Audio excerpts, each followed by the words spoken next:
Hey, yo, what's good, what's good, what's good? Welcome to Reflections of a DJ, the R.O.A.D podcast presented by DJ City and Beat Source. I'm one of your hosts, DJ Crooked. We got Jamie the Great here. Yeah. We got a special co-host here today, Eddie McDonald. Eddie, what's good from Mac Agency? Hey, guys. Good to be back. Big rest in peace to our brother, DJ Never Never Forever. Mm-hmm. And we got a special guest here. You know, I've been talking with him for a minute. He's somehow in Vegas. He's from the West Coast. He's an amazing DJ and turntablist. You know, he has some of the most innovative mixes and routines. He's an extremely gifted producer. He has an amazing ear, great ear.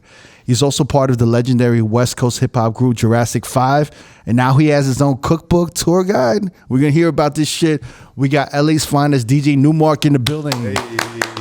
Numark, what's good, sir? Thank you for having me. How you guys doing? You guys good? Yeah, we good. We in Vegas now, huh? Man, I made the trek to 98-degree weather. How was it? What's bringing you out here in Vegas? I'm investing in a few properties, and so I just finished one today. Look at that. Just put the last nail in the baseboard. Nice. Look where DJing takes you, man. Fucking property owners and shit, you know? Yeah. Investments in Las Vegas now? I have a Asian tour I'm going right into, so I'm prepping for that. Where you off to? Korea. Nice. Korea, Japan, Bali, Jakarta, and Beijing.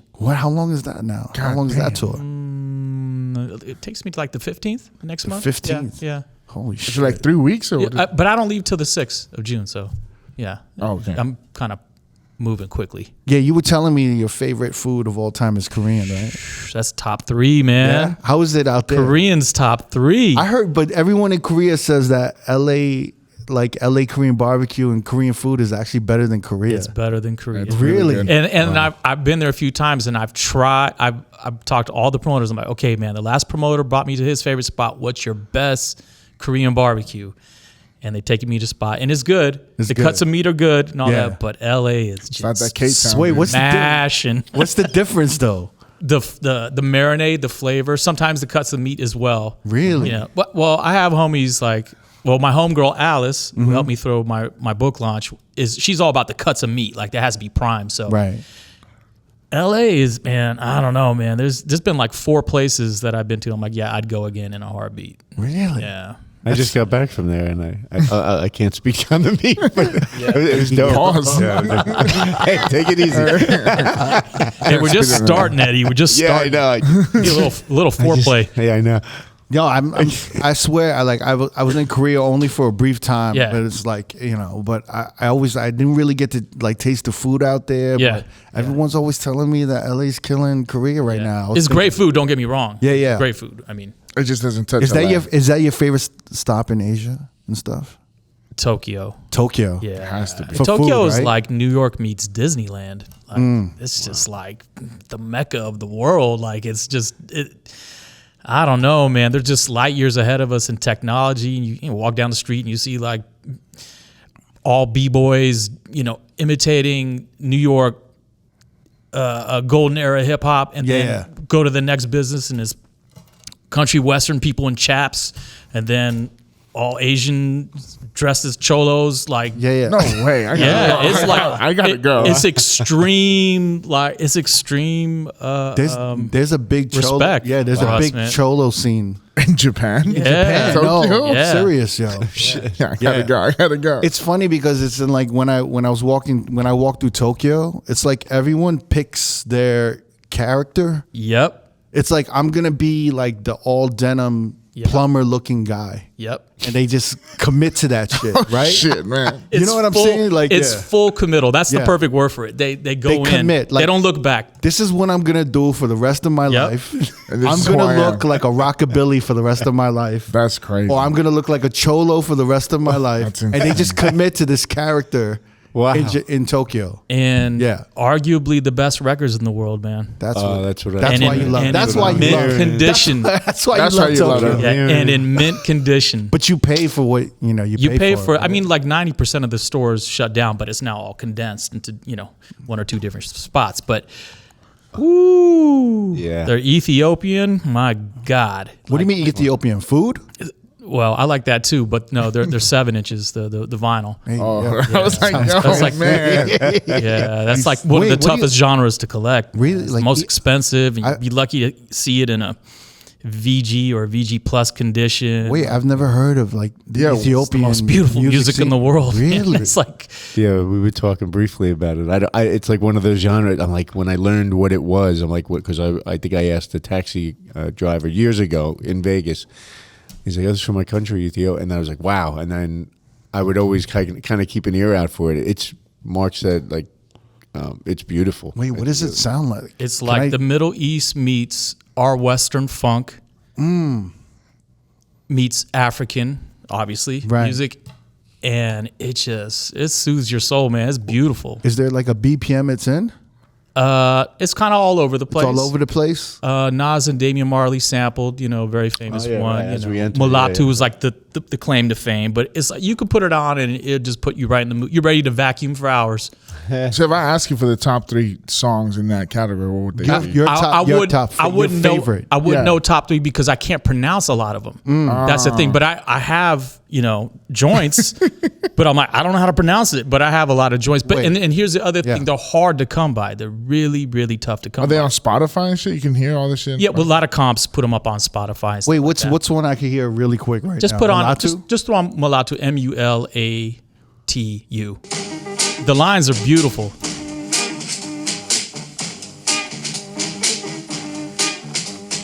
Wow, crazy. So we took the scenic route talking about this, but last Yeah. time I was in Japan, 'cause Yeah. that's how we got here from Japan, Yeah. right? Yeah. Me and Cut got so drunk in the first Cut Chemist. Cut Chemist, in the first record bar. The other DJ from Jurassic Yeah, 5. yeah, yeah, Your yeah. fellow DJ from Jurassic Yeah. 5. Yeah. Hey, what's good? What's good? What's good? This is Crooked. We got Jamie the Great here. Yeah. We're here to let you know that we have launched our Patreon. And if you fuck with us, Really fuck with us. if you really fuck with us, Some ride or die shit out like here. if you're a roadie for life, Not a casual. no, I'll take a casual roadie. Fuck a casual. I'll take a casual roadie, but if you're a roadie for life, you're going to go to patreon.com/road podcast. That's patreon.com/road podcast. One more time for the people in the back. Patreon.com/road podcast. Yes. And you're going to sign up and you're going to get an extra episode with this membership. Yep. You're going to get early access to episodes. You're going to see behind the scenes vlogs. Yep. You're going to see extra interviews that we've never released. Whoa, you're giving a lot of free shit going on. A lot of free shit. No, Look, Crooked. this is our opportunity to like further build and enhance our community Yes. that we built with y'all. This is like a deeper dive into what we do and what goes on here. And these extra episodes that we're gonna release a month on our Patreon, this is gonna go back to kind of the old school Road podcast where we would talk about all our personal experiences and everything that's going on, from gigs to music to The foundation of us. everything. Everything. So if you want to show support, go to patreon.com/road podcast. That's patreon.com/road podcast. We'll see you there. See you there. Cut and I went into JBS, like the first record bar where they serve you drinks, and the bartender, if you want to call him that, /selector, is just putting on joints. So we had a stack of records, and he was putting on our joints, which he never does. Yeah. He only plays what's behind the bar.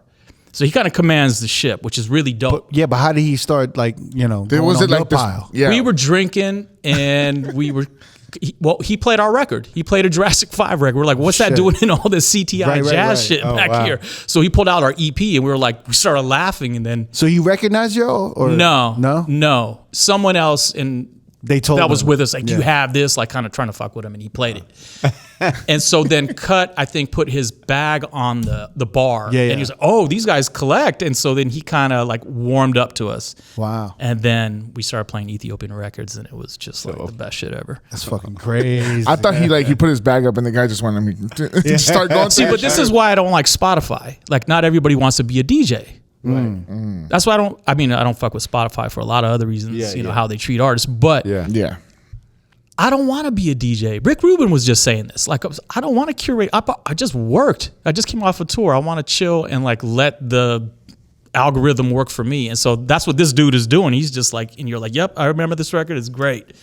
So you're just enjoying yourself. You're not judging anything. You're not thinking. You're just in paradise, Yeah. Wait, so when was this? In the 90s? No, this was like, this is one this was the J5 reunion. I want to say 2014, 2015. Yeah, 2013, right? I'm terrible with years and oh man, dates and names. You and Cut Chemist, you guys like dig records. Like you guys are like master diggers. You just slowing down now. I'm just trying to get rid of a few. Really? Pretty soon. Yeah, pretty soon. I'm eyeballing them. Yeah. That's Make like, room for more, though. Make room for more? Or? For more 7 inches, yeah. Right, of course. I mean, I'm looking to get rid of some too, but I'm also looking to just replace them with more. Add more. Like anytime I get asked to play vinyl, I just never bring the 12s out. And it's like, I feel like such a sucker, man. Damn. But, that said, if someone said, hey, we're doing a 12-inch party, then that might revive my big part, which is going to probably be the next phase, right? So, so wait, is that like what you're like? Are you having more gigs now and more demand for like vinyl sets? And you want to travel light? I'm the strangest DJ. I get the weirdest requests. Yeah, because I'm wondering, like, you must get so many requests. Like, people want to hear probably like a boom bap hip hop set. Then they want to hear like all these like a vinyl set, and then they wanted like, hey, let's do the toy set. So like, I'm like, and then why did you just like party rock the shit, right? Like you must get everything. If I go to like the beat junkie school and like a young kid asks me questions, they're just immediately confused. Because like I'm the strangest. Like I'm a pretty selfish DJ, I guess, man. Like I just want to kind of like get through projects before I die. I mean, is that I just want to. This is what I want to. You want to fulfill the checklist, basically. Yeah, this is what I want to express. I express myself like an artist. Like this is what I want to say.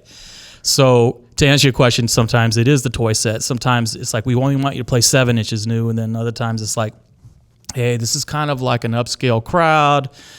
Get some, more of the top 40 things prepared, whatever. And so I just kind of take it out. So you do top 40 shit. It depends what it is. You're choosing. It depends, and it depends how I feel, man. Like I'm moody, man. Like Well, I got so many questions because and you can put me in check and you can correct me, but I would categorize you as a showcase DJ. I don't know what that means, but it sounds good. So like in my head, so break it down, Chris. Yeah, so in my head, there's club DJs, there's like radio guys, there's like but I feel like a showcase DJ is a DJ that you kind of watch and you go to see and experience because they are showcasing something like kind of a little more a top tier than like what a headliner DJ would do. I feel like a headliner would just like kind of party rock a club, play the right things for the room, and I feel like a Jazzy Jeff would be a showcase DJ. Yep. Scratch Bastard would be a showcase DJ, and then I would put you as a showcase DJ. You would put DJ Pee Wee as a showcase DJ too. Yeah. Yeah. Well, it's one of those. But things. I would definitely, as somebody that, I think Mark definitely ticks all those boxes. I mean, as somebody like, he has a special relationship to the craft. He has a certain bar with his ear and his taste in music. So that's drawn to you. And he's also very entertaining to watch. Like he's really into it and engaged. Yeah. Just all around fun. Like I got, put onto his stuff and his mixes on social media, and I love how engaged and connected. I feel like a showcase is like I'm gonna buy a ticket and I want to hear exactly what Mark wants to hear right now at this time. But it's not like I'm expecting to get. You know what I mean? Like I went through a few phases. Yeah. I went through a few phases. I think once. Well, see, I come from doing house parties.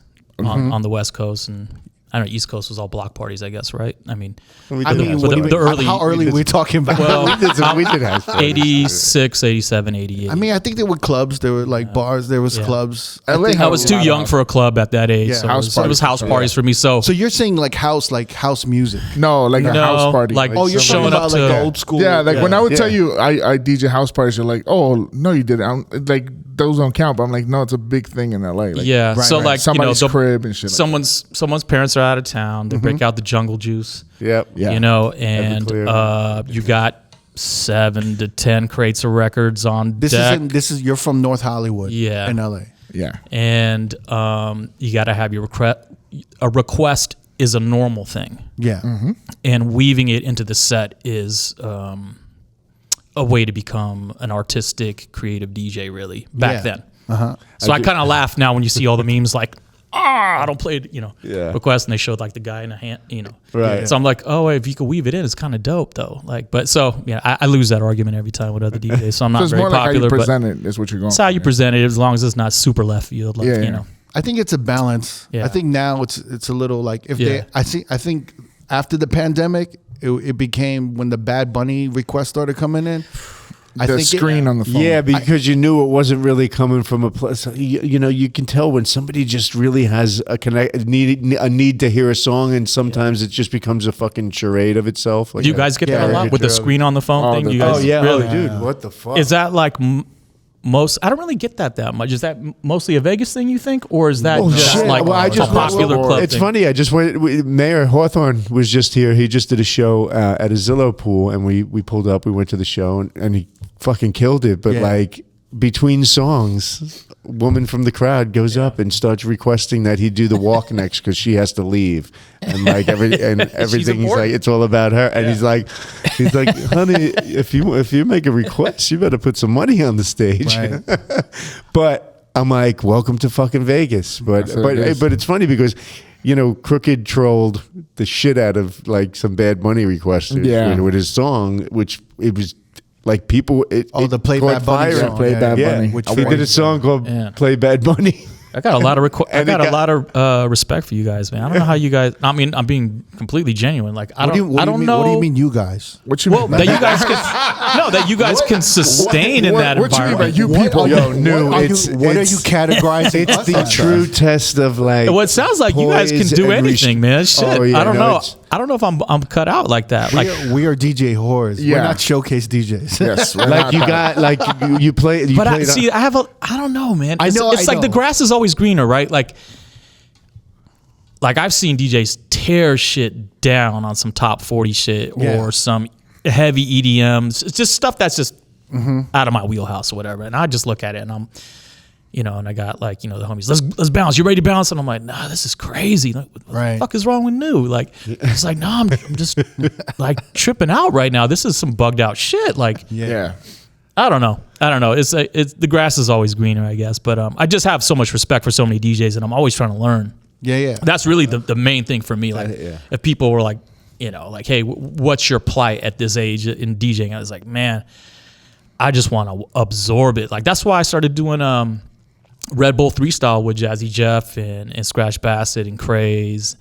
They asked me to do it, and I was like, first thought was like, man, I want to see what these young kids are doing. I want to know what's up. And I needed it because I was like getting ready to go into a mixed series called Zodiac Tracks, where I was paying homage to all the greats. That was with Method Man, right? You did it later, right? Yeah, I did a song with Meth to commemorate my mixes, which the mixes were like, I mix everybody in the month of June. So they're all Geminis. So I'm mixing all Geminis, no cuts in the takes, all vinyl, in a 5 to 7 minute mix, which is really fast. Right. It's kind of spastic, Wait, what was the concept? I read it. So it's like, but I was a little confused on how you organized it. So Zodiac Tracks is a way for me to honor everybody's birthday. When you say everybody, you're saying artists. Artists. Oh, okay. So I'm a Gemini, Pete Rock's a Gemini, Kendrick's a Gemini, Lauryn Hill, yada yada. I'm so a you kind of Gemini get the picture. too. I get it. Well, happy birthday, belated or early. That sounds like that sounds so cerebral. That sounds like. Well, I was joking around to my girlfriend. I was like, man, I wish they had one more column in Serato for year they were born, so that I could really organize this shit. That's dope. And then of course I called Matt from Serato. Hey, you think you can add year born? And he was like, no, shut up. You're wasting my time. That's great. But it's not on Serato, so it was all vinyl. But how the fuck I get here? No. Yeah, but I don't know where I was going. How did you get? What the concept? What started that? Yeah. Well, Zodiac Track. There was something like Questlove would do. I feel like Prince died. Yeah, people would do a mix commemorating. Right. Yeah. David Bowie died. All the wind-ups, and I'm like, damn, I'm not really into like death like that. Like I really love, like if I like a DJ, I tell them how much I admire their style. Like right there, I'm that dude. Like, how'd you do that, man? That was fucking. I'm that guy. Like, wow. I mean, I called you. I'm like, yo, man. I like what you guys are doing. I like how you guys are honoring DJs. I'm that guy. So I want to honor their birthday. Some who were passed, but most of them were alive in that mix. A lot of Geminis are dead, man. A lot of Geminis are dead. That's the name of the new album. No, a lot of Geminis are dead. Biggie's dead. Tupac's Cue dead. the Debbie Downer song. Bad. Well, hey, that's how it started. So I started with doing just a Biggie set, and it was trash.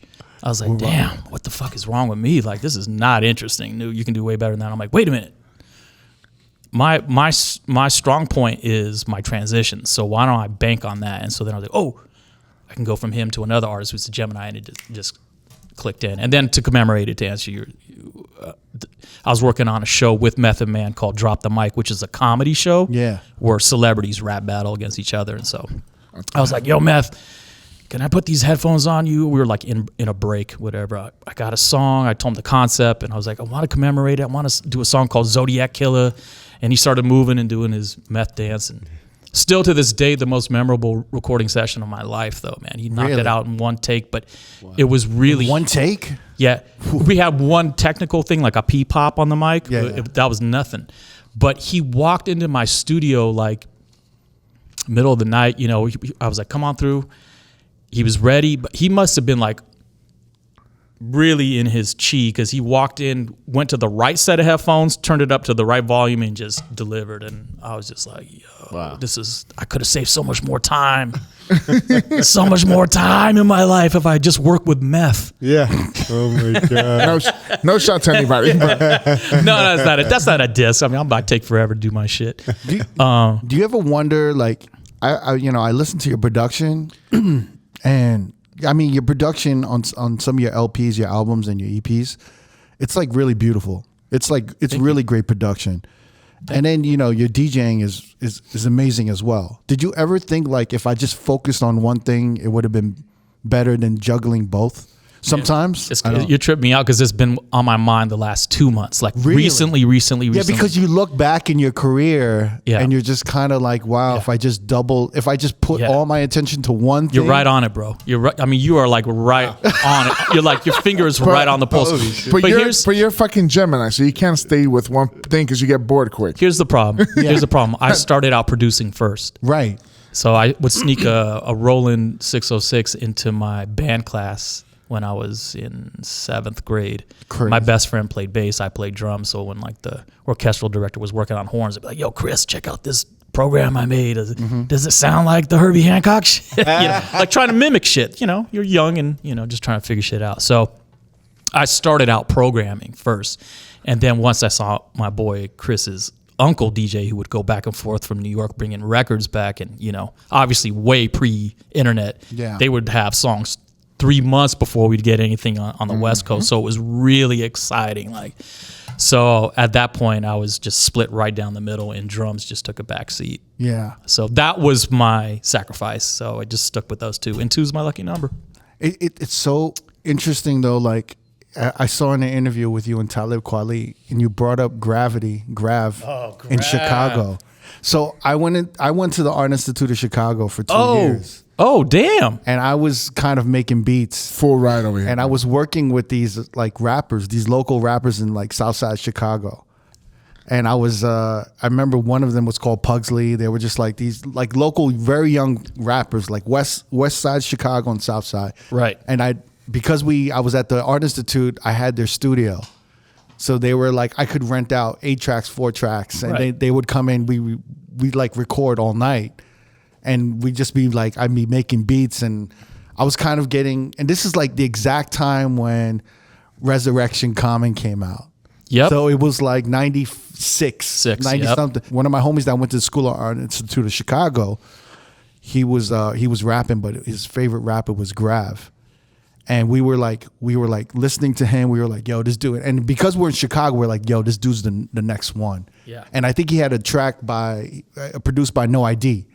So because of Resurrection, we were like, oh my God, he's got a track with No ID. This is like a done deal. It was his time. It was his time. But you were a part of that, kind of that. So I looked at the credits, and you mixed every record in his album, right? Okay, not every record, but I was really heavily involved. So I signed Grav to a small label on the West Coast called Correct Records, who was really just trying to be like Raucous. But how did you link up with Correct Records? I was doing production for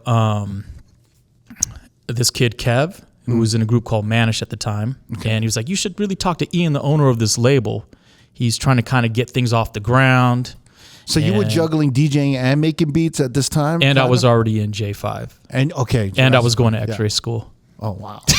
That's another. I tend to bite off more than I can chew, bro. Yeah, I was wondering if this was before J5 or after. Yeah. Right at the very, very, very, very beginning. Okay.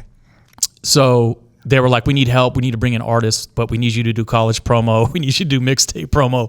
We need you to be A&R. We need you to sweep floors. We need you to do fucking everything, basically. So I did. I'm like, yes. Everything was a yes back then. Wait, how did you hear it? Like, you just heard a Grav like mix? I kept getting tapes. I kept asking people, yo, who's hot? What's this? What's that? I just, put the APB out, kept talking to, it was really through talking to college DJs.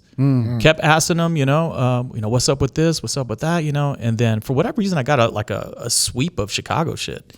Andy C, dope producer. Yeah. Anyway, I got to Grav and I was like, I called him after I heard his demo. I was like, yo, who did this beat right here? And he was like, that's this kid named Kanye. And I was like, yeah. Oh, wow.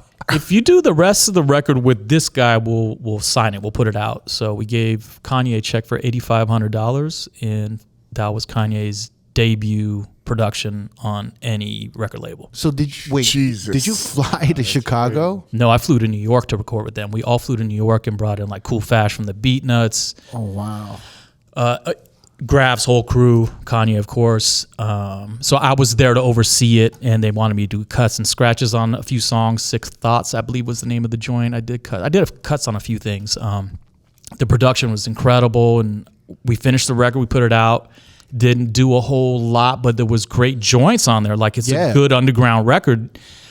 And I was like telling the record label owner was like, Nu, what do you think about Kanye signing Kanye? I'm like, he has great beats. I really don't know his lyric thing yet, Right. So I finally got a demo from, his whole package of him rhyming. I was like, yeah, I think we should put this out. And then the label just imploded. Oh, wow. Damn. Yeah. And then what was it like? So that was 96 or 97. I'm not good with years. And then I don't know when Dame Dash found him after that, or when I don't know when that happened, but it was perfect for Kanye because you could tell he had really been practicing. Like, he was a well-oiled machine, man. Like his soul beat, like, production had gotten way better. Now, was this when he was kind of like No ID's protege a little bit? Yeah, he was talking about No ID a lot.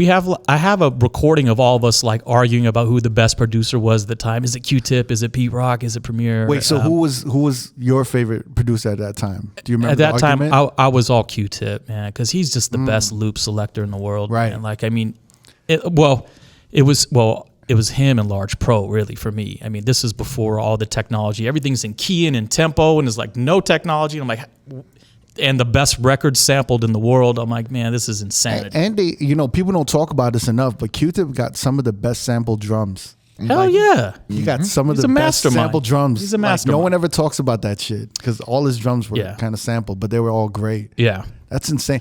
I was so curious about it because I remember when Resurrection Common came out, that album really solidified No ID as like, at the time I was probably like 17, 18. Yeah. And I was like, that's the best fucking producer in the game right now. Yeah, he sounded great. Yeah. He's a master. Yeah. So when he was a part of the project, I was just so curious. So I forgot what joint he did for that. I mean, you got me stumped now. I think it was like one song. So I was like, I know it was one song. Yeah, I forget. But anyway. So then you were working with Kanye at that time, and then I was working with Kanye while trying to get Jurassic 5 off the ground while studying to be an X-ray tech as my backup to music because my family was really worried about me. An X-ray tech. Yeah. And then I dropped out of X-ray school 4 or 5 months before I was supposed to graduate. Jurassic 5 took off. We got sold like 150,000 units on our own. Was that the EP at that time? That's when it dropped. Yeah, because the EP was like 97, right? Yep. Wow. So but Jurassic 5 started when, in 93 or something? Like end of 93 going into 94. We did like a white label. We were trying to be like, we were watching a lot of East Coast releases coming out. You know, the Fondlem movement with Bobbito and all that shit. Like, damn, these East Flatbush Project, all these 12 inches were coming out. Like, damn, this shit sounds. They don't have a deal, huh? Like, damn, we can do this. And I was always gung ho, like, we should put it out ourselves. As a matter of fact, when the group signed to Blunt, I didn't sign the contract. Really? Because it was a single deal, and I was like, fuck that shit. We ain't no novelty shit. We got the gusto. Let's go. Everybody was mad at me. I was mad at them. Are you in the group? Are you not in the group? So as that single deal was wearing down, we were working on our EP, and when the deal lapsed, we went in on the EP, and it just took off. Yeah, because thank God. The Jurassic 5 movement was it around the same time as like Dilated Peoples? A little bit, right? Yeah, slightly prior, but yeah. Right? Yeah, we toured together a lot. Yeah, because I always saw that era of West Coast kind of like raucous, like a West Coast raucous movement. Yeah. I always like, it's kind of following that movement. Yeah. But you guys were like maybe a year or two a little later than New York. Yep. Yeah. We just had Babu on, so we were talking about the I was telling him about movement. Paid Dues, MERS, and all that shit, Blue and all that shit. Cause it was it was an interesting time for LA because we really didn't have no big act, but we had these like small acts that were like in the mid city, like MERS and stuff like that just happened to kind of feed that animal a little bit for us for hip hop. Because we didn't have anything from, I always say from the moment the Chronic 2001 dropped to the Game documentary. It was kind of like it was a growth spurt, is what it was. It was our time to kind of grow and figure it out on a business sense too. Like really, I mean, the market was like hitting, right? They were hungry for that, man. And then I remember I worked at Fat Beats too. You did. So after Correct imploded, I was. So you're working with Babu, right? Yeah. We would sit there and cut all day and like, you know. Bro, you had Dilated People on one side of the desk and you had Jurassic 5 on the other side of the desk. Yeah. It's like whatever. But what was really weird is when they would go into Fat Beats and buy J5 records, but not knowing that I'm in the group because we didn't really have our face on the cover on that shit. Yeah. You know, it was all still really hush hush, like let's just get the plane off the ground, please. Like we're all struggling, man. Like just trying to, you know, dirt in our teeth, like climbing up that mountain, man, you know? Yeah. Numark's probably like, yo, you want me to sign that? No? The fuck? Hey, yo, you ever watch, oh man, what's his, Andrew Dice Clay? You ever watch Andrew Dice Clay now? On IG? He's so good. He's so good. Oh, you get the records, you're fancy with the records. He just did a thing with somebody digging at a record store. Bro, if anybody's watching this shit, go follow Andrew Dice Clay on IG. You know, this is a prime example of how time fucks up everything. Mm-hmm. You know, he was like at the top of his game. Right. And now he'll just walk up to random strangers in the airport like, hey, I see you with your camera there. I know you want to take a picture with me. And they don't even know who the fuck he is. It's like an old lady. It's like an old lady with her daughter. That's like, or with her granddaughter or some shit. You know, but it's like performance art, you know? I don't know. He was huge. Great. He was like Eddie Murphy at the time. He sold at the Garden, man. He sold at Madison Square Garden. Yeah. Like he was that comic of our generation that like you had to hide your cassette tape from your parents, like so your parents wouldn't find it. Oh yeah, for sure. Yeah, because he was selling 20,000 arenas at a point. No, he was the king. Nothing. And you know what? He's a talented dude. You know, and even his acting that he's done. You know, he did little bit parts on like Entourage and some other things. He had his own show. He's good. Yeah. I mean, but his new shit, his like. So then I started touring with him. No, just playing. Wait, so you're at Fat Beats with Babu? Yeah. By the way, he's like one of the funniest guys in the world. He is. You know that, right? Dope. He's dope. My girl thought he was hard because all the pictures, you know, he never smiles. Yeah, he knows. So she didn't know until we met him. I'm like, no, this is one of the funniest dudes I've ever like hung out with. Like he says the funniest shit with a straight face, and then he has that maniacal laugh, that fucking weird laugh. Like I love that. But he seems like, when I talk to him, because I only know him, I met him for the first time at NAMM, like in person. But he seems like so chill, and humble. Yeah. But like he was telling us, he's like, nah, I was pretty cocky. Like I was pretty like. He's feeling himself. Yeah, I was just really? Like, I couldn't picture you. Yeah, we couldn't picture it. He was saying what era? I've never seen him cocky at all. He said he was like around the era like 2003, 2002. Because he was. I would say competitive, not cocky. Yeah, because he was battling all the time. The guy was pulling extra shifts, man, doing routines left and right. I was like, damn, Babs, I thought I had a lot of jobs. He was So doing a you lot. never wanted to be like in the battle scene, really? Well, early on. So I was battling when I was doing house parties in LA. Okay. But I saw one videotape of the DMCs, and the host was interviewing all the DJs after they finished and after they picked who the winner was. What's next? I'm thinking about getting into production, a lot more production. What's next? I'm thinking about getting into production. Everybody was talking about production, and I just kept thinking about that drum machine I had originally, and I just got my SP12, not even the 1200, and I was like, I really do need to hone in on this craft, and it's what makes me feel the most like spiritual. It grounds me. It's my shit. You know, I love it. Who were you mimicking in the beginning when you were making beats? Large Pro, Pete Rock, definitely Molly Mall. Like that would be the answer. Molly Mall. Okay, so originally, Full Force. Really? Yeah, Roxanne era. Those drum programs are ridiculous. I didn't like the sounds as much as I liked the program sequencing. But man, I'd be like, what the hell? You know, like boom, cat, boom, boom, boom, cat, boom, boom, boom, cat, cat, boom, cat. Like what? Especially like, from your percussion. Yeah. It's like, you know, it just spoke to the producer, to the drummer in me. Right. Molly for the sounds. The sounds were just nasty. Of course, LL's been with us this whole goddamn time. Right. You know, Rick Rubin. Yeah.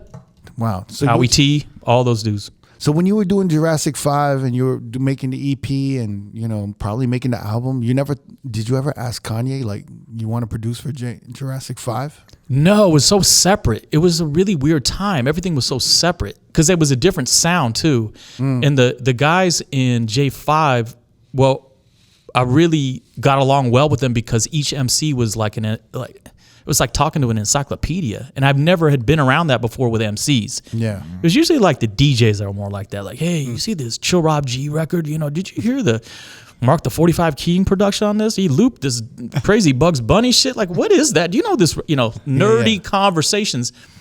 The MCs in J5 were just like that. So it was very rooted in paying homage to who paved the way for us. Wow. I was wondering, like, if maybe he was just so difficult to work with, and you were like, I don't want him to. Now we did ask him to produce for us later when he was bubbling and there's no response. For real. You're like, yo, I cleared that $85 check for you. But was he kind of always the same, like when you were working with him? Just like, yeah, because the way Babu broke it down, he's like, yeah, he's bringing choir people. John Legend is in here. Yeah. So a lot of people say how, you know, I like the old Kanye and the new Kanye and that, you know, that whole, you know, he's always been cocky. Right. There's just no, I remember we were in the session together, like in his first recording session, we were doing Grab's record, and he was like, "Hey man, you're not wearing your pants right." like oh shit. Just talking to the engineer, like you're not rocking those cargos right. Like he's engineering the session, B, like trying to get the kick hitting at 50 hertz. Can you help me out? Like worried about how tight his pants are. But so he's been the same in that regard. Right. You know, the other stuff, the political stuff I can't get into. I don't know. You know? No, for sure. I stopped trying to read minds in my 20s. No, so like when you're in the studio with Kanye, you're in the studio with Jurassic 5. At this point, you're like kind of you're a studio rat pretty much, and you're DJing on the side, I guess. Like, yeah, were you doing parties or? Yeah, kind of. That's how I met J5, because J5 was originally. I was going to ask, how did you guys link up? So J5 was two groups formed as one plus me. So there's Unity Committee, which was Cut Chemist, Charlie Tuna, and Mark 7, and then there's Rebels Rhythm, which was Soup Akil and another brother who passed named Shawnee Mack. And I was a DJ at a night that brought in MCs over a live band. I was the resident DJ. And so that's how I met them. You were like a New Yorican cafe in LA. Yeah, there you go. There you go. It was like an open mic kind of, a little bit. Yeah, I took the scenic route. I should have just said that. Where was this place at? It was, the club night was called Rat Race, but it was at that spot. It used to be called Rodolfo's. Oh, the Ivanhoe. Right in front of Rick's? Yes. Yes, right in front of Rick's. It's called Ivanhoe. Yeah, near Rick's. Yes. Yeah, same owners Is it from called home. Ivanhoe now? God Ivanhoe. damn, that's changed a lot of names. Same that place owners used to from go off. That place used to go off. Like it's a proper sized room. Kind of hood. Yeah. Kind of hood. Yeah. I used to be really hood. Yeah. over the freeway. Remember, it's right where I passed by. I was like, yo, this is the first strip club I went to. It's right next to that place. I told you, this is Rick's. It's right across the street from there. Yeah. Wait, so you're over there DJing. Yeah. And then they kind of link up. You guys like... Cut was like... I don't know many groups that are like, yeah, we need 2 DJs. Yeah, that was... it was... I mean, I'm so thankful that shit happened because it brought out the musician in me even more. It's crazy. Like, but Cut had a beat. He was like, hey, it'd be cool to have Rebels of Rhythm on my group, Unity Committee's track. So it was kind of like a posse Cut kind of, and then I was there kind of helping out, whatever. And we just all got along. The first time I met Cut, I was DJing with a wah-wah pedal, like cutting up like just maybe... With like a guitar pedal like that. Yeah, it might have been cutting up like a Richard Pryor record or Fresh or or some shit like that. Wait, but what kind of effect does that do when you're scratching? Just, like a whiny sound? Wow. So when you're like... Yeah, so I would combine that with my fader movement and it would come up with something weird. But he walked in as I was experimenting for the rehearsal studio for that night, for Rat Race, for the... What'd you call it again? What was it? It's like New Eurekan Cafe. Yeah, for that. It is kind of like that. And then he was like, whoa, DJ Hendrix, so we just... DJ Hendrix. We just got along right away. Wow, you've always loved to do like just play with like different equipment and then like render sounds and well, I always thought like doubling up on a record that was gonna like fade away or something. Because I was like, okay, well, they already figured out it's time. Okay, what more can you do? And then Steve D comes along and starts tearing heads off with breaking shit down and juggling. I'm like, okay, wait a minute. Like this is so. For me, it was fruitful and beautiful. I was like, okay, cool. They can do crazy routine stuff. I'm gonna do my own crazy shit, like hitting the dust cover for the record to mimic an 808, or a rubber band on the needle to mimic a bass or a guitar sound, or I was just like thinking in the only way I knew how, which is the way I think. Right. And you're like analyzing sounds, and then you're DJing, you're producing, and then like I just wanted to know, it really takes a special ear to mix records down. And you mixed some of that Grav shit. Yeah. Did you mix some of the J5 stuff? I helped mix the Grav shit. Yeah. The J5 shit, yeah, for sure. I helped mix some of that. But so I got in my own bag with J5 at What's Gold. And that's when I started to go, this is how you do this shit. And then I had my own studio. Like, started learning about frequencies, started learning about compression. That's super complicated, though, right? Isn't it? I mean, did you? We had Dre. I mean, Dre was over there just knocking out the best mixes in the world. And so, like, on the West Coast, you can't come out with no nasty shit when you're putting your records up against Dre. So that's self-taught? You're just doing that shit by ear? I asked a lot of questions. I'm a bugaboo, man. Like, if I know when someone's going to give me the time of day and they give me a little bit of respect, I'll be like, hey, man, I'm having a hard time with my bass frequency and my kick and my bass lines are rubbing up against each other the wrong way in the mix. Like, can you help me give me some separation ideas? I need some definition, and then I just nerd out with somebody, So interesting. So wait, you're doing these mix, like, all right. So I've always been interested because I used to produce, but I would, I was on a 4-track, 8-track. You still do edits for your? Nah. Well, I do edits once in a while, but unlike you, I kind of like, I learned to like separate myself from like really getting too in depth with shit because I know I'm going to get lost. Yeah. So I'm just kind of like, this is good enough. Yeah. So like for the past 15 or 20 years, I've been like, this is good enough. This is good enough. Otherwise, I'm just going to nerd the fuck out. And sometimes I lose the big picture or the vision of something. You know what I mean? I'm laughing because I don't know what made me just think of this. Yeah. During that Grav and Kanye time, I went to Juju's house from Beatnuts. Yeah. And he's like, he's a dope dude. I love him. Juju's my brother. I love him, man. I love him. I don't see him enough, but he had this rack, full of outboard gear, like really technical shit. For back then, it was I didn't have a rack like that. And he's like, he goes, you see this shit over here, Nu? He said, never do this shit. And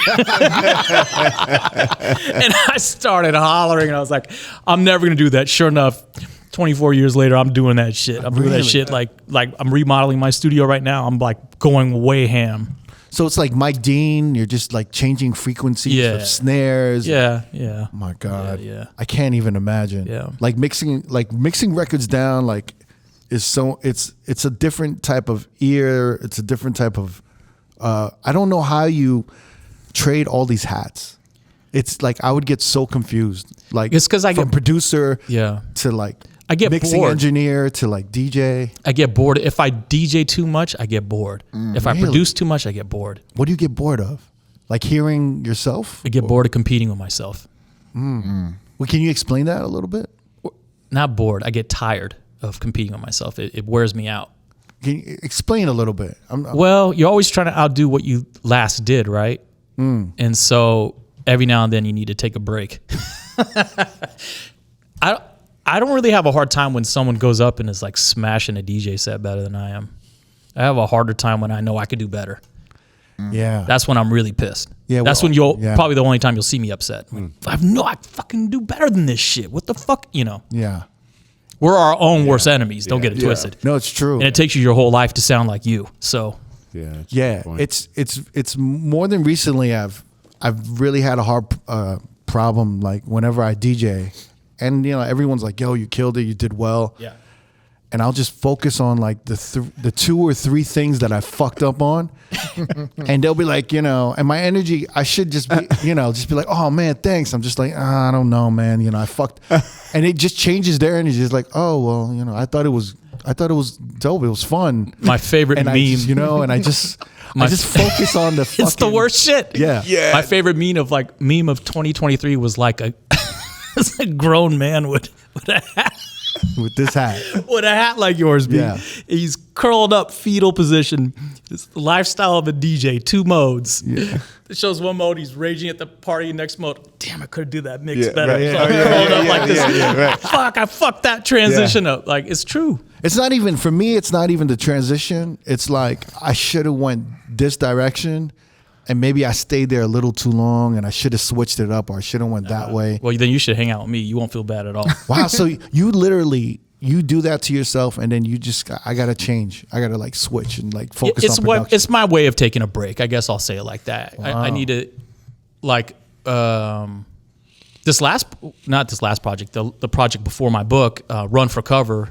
Yeah. That was Really really great project. Thank you. That was Yeah. really fun to work on because it kind of blended both in a way, and I Mm-hmm. didn't get tired.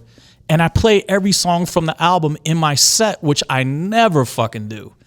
But that was a strategic album. Like that was a track list that was very strategic. I feel like Yeah, it was. It was like It was. how to rock a party in different BPMs. Yeah. So you could like literally plant whatever song. So this Run for Cover album that you did was basically like kind of I mean, you can explain it better, but it was like, I'm gonna explain it horribly. It was like it was like live instrumentation of pre-existing songs. Such a great name. flipped into a different genre. Exactly. Yeah. That was the goal, was to take a song, do a proper cover, like true to the arrangement, and flip it into a different genre. That's Run for Cover. Yeah. But it sounded great. Thank you. But Thank it you. was like bangers. It was like Past the Cavassier, Yeah. Ain't Yeah. No Fun. Yeah. But then you went to like Groovers in the Heart, and then Everybody. Yeah. Yeah. And then even like even Hot in Here Yeah. sounded amazing. That was Yeah, great. so I didn't get tired because I was like kind of DJing as I was making it. I was like, wait a minute, I need this intro. Like Hot in Here intro has always been trash Yeah. to me. Like what's that boom push ding ding? What is Yeah. that? What is this? What am I coming in on the 2.5? What is this shit?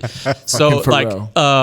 but maybe I just don't hear it right. Like there's a lot of songs I'm like, is that the snare? Is that the kick? Where we at? And then it makes sense like a bar and a half in or whatever.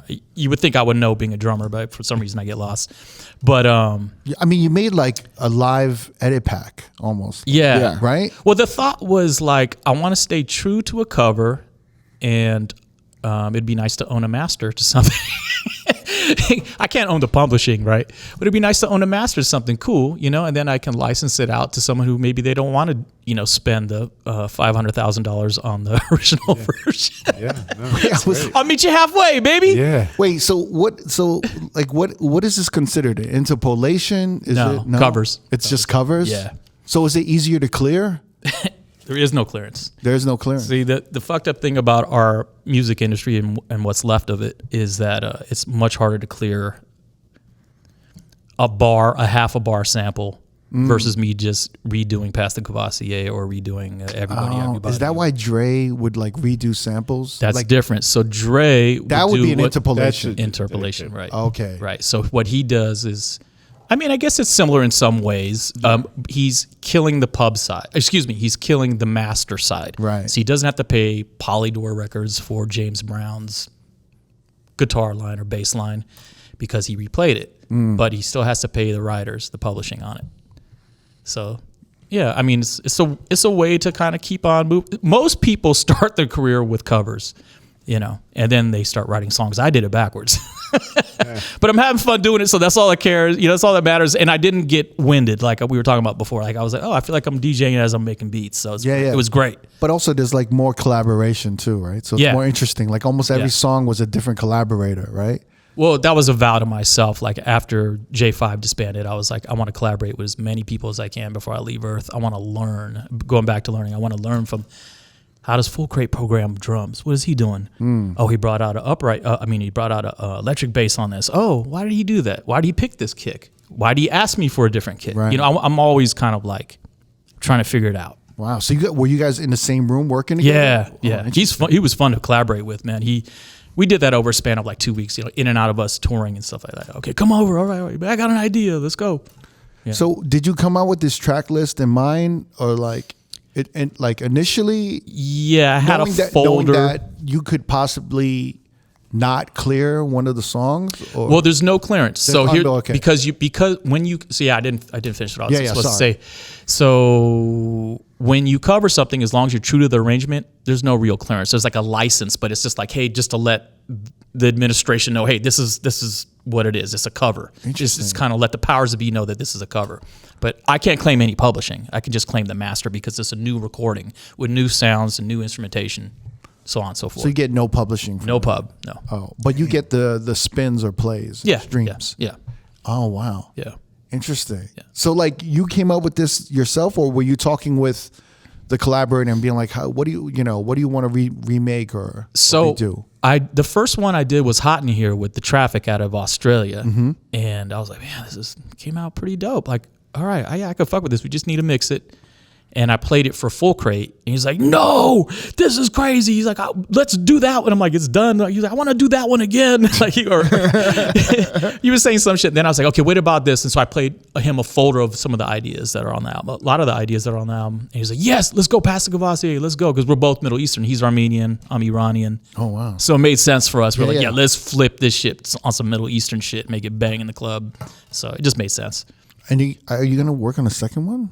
As soon as I finish rebuilding my studio. Yeah. I had to get the book out and then get the studio and the new racks and the new soundproofing and all that done, and then I'm right into Rough Recover too. So you already have an idea of what the songs There's a few songs. There's one I know I'm going to knock out of the park. I'm like so excited. I'm like chomping at the bit. I just can't wait to get. So what do you think? Like 2025? Or this year, you think this year? 2025, you know, knowing how shit goes, right? And, right. You know, and hiccups, left turns and shit that comes in our way, you know. So this is your new project right now? Yes, sir. That's your sold out book, right? Yes, sir. Yes, sir.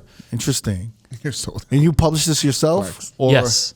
Wow. So I kind of feel like sometimes if you don't make things limited for my genre, for my age group, for my caliber of DJ producer, I don't know. I think people kind of tend to take things for granted. So I wanted to make a very limited edition of exactly who I am.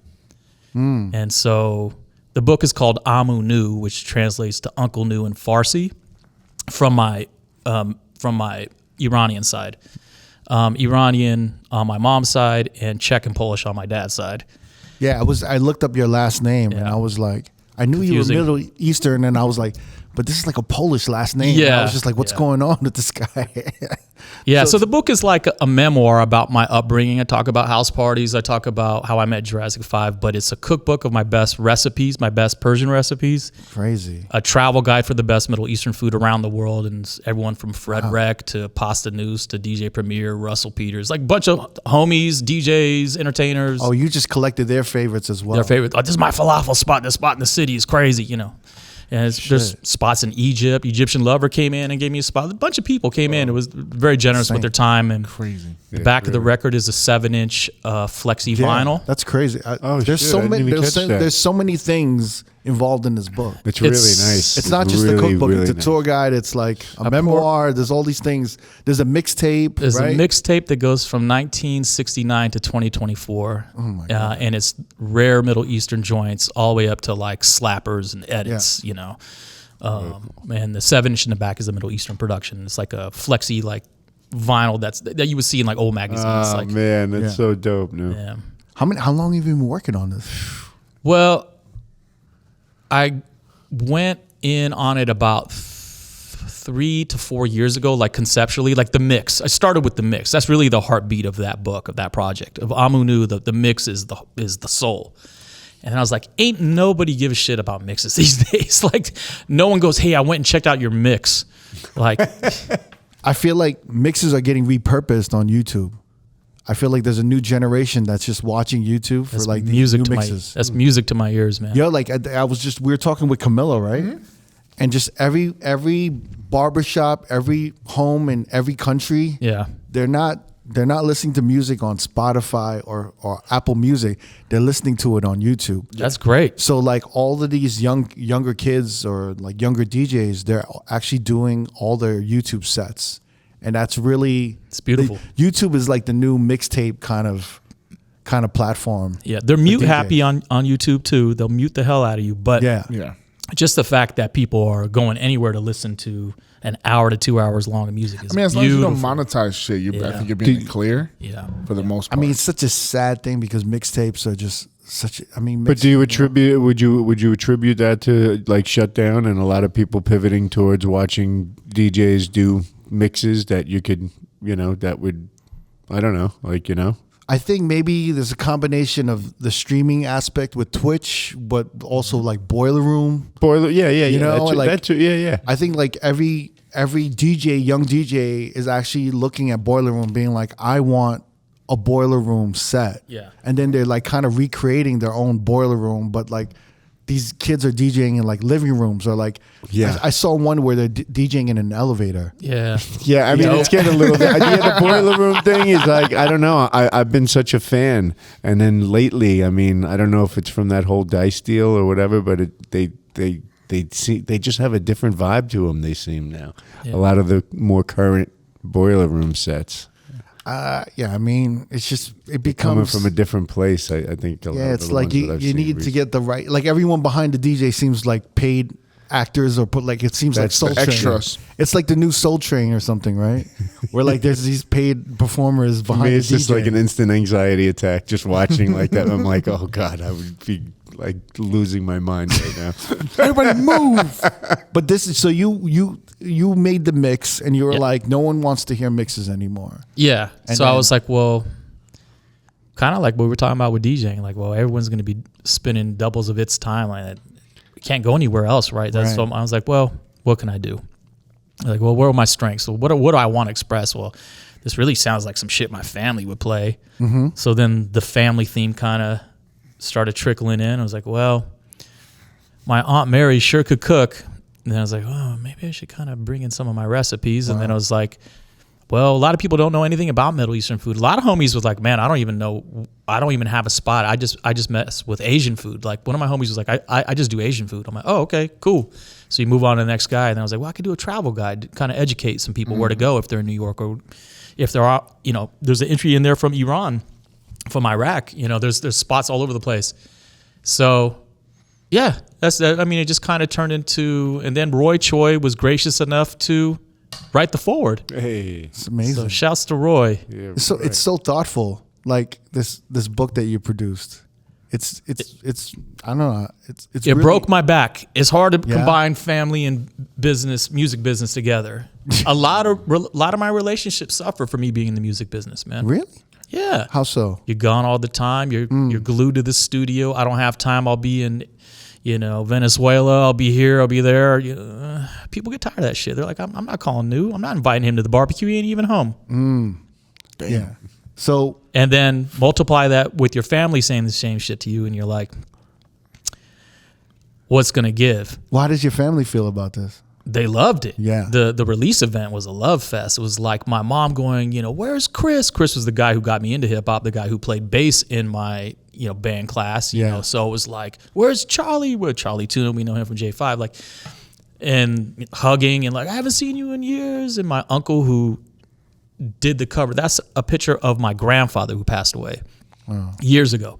But my uncle drew his face with charcoal. So there's all this love and people, my uncle was like, man, my painting looks great. And, and he got to read Russell Peters' palms. He reads palms. There's a lot of shit going on at the release event, man.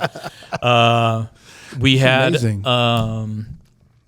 Hobby Beats DJ. Oh, shout out to Habibi. Yeah, we had Gaslamp Killer DJ with myself, of course. And Russell hosted it. It was beautiful.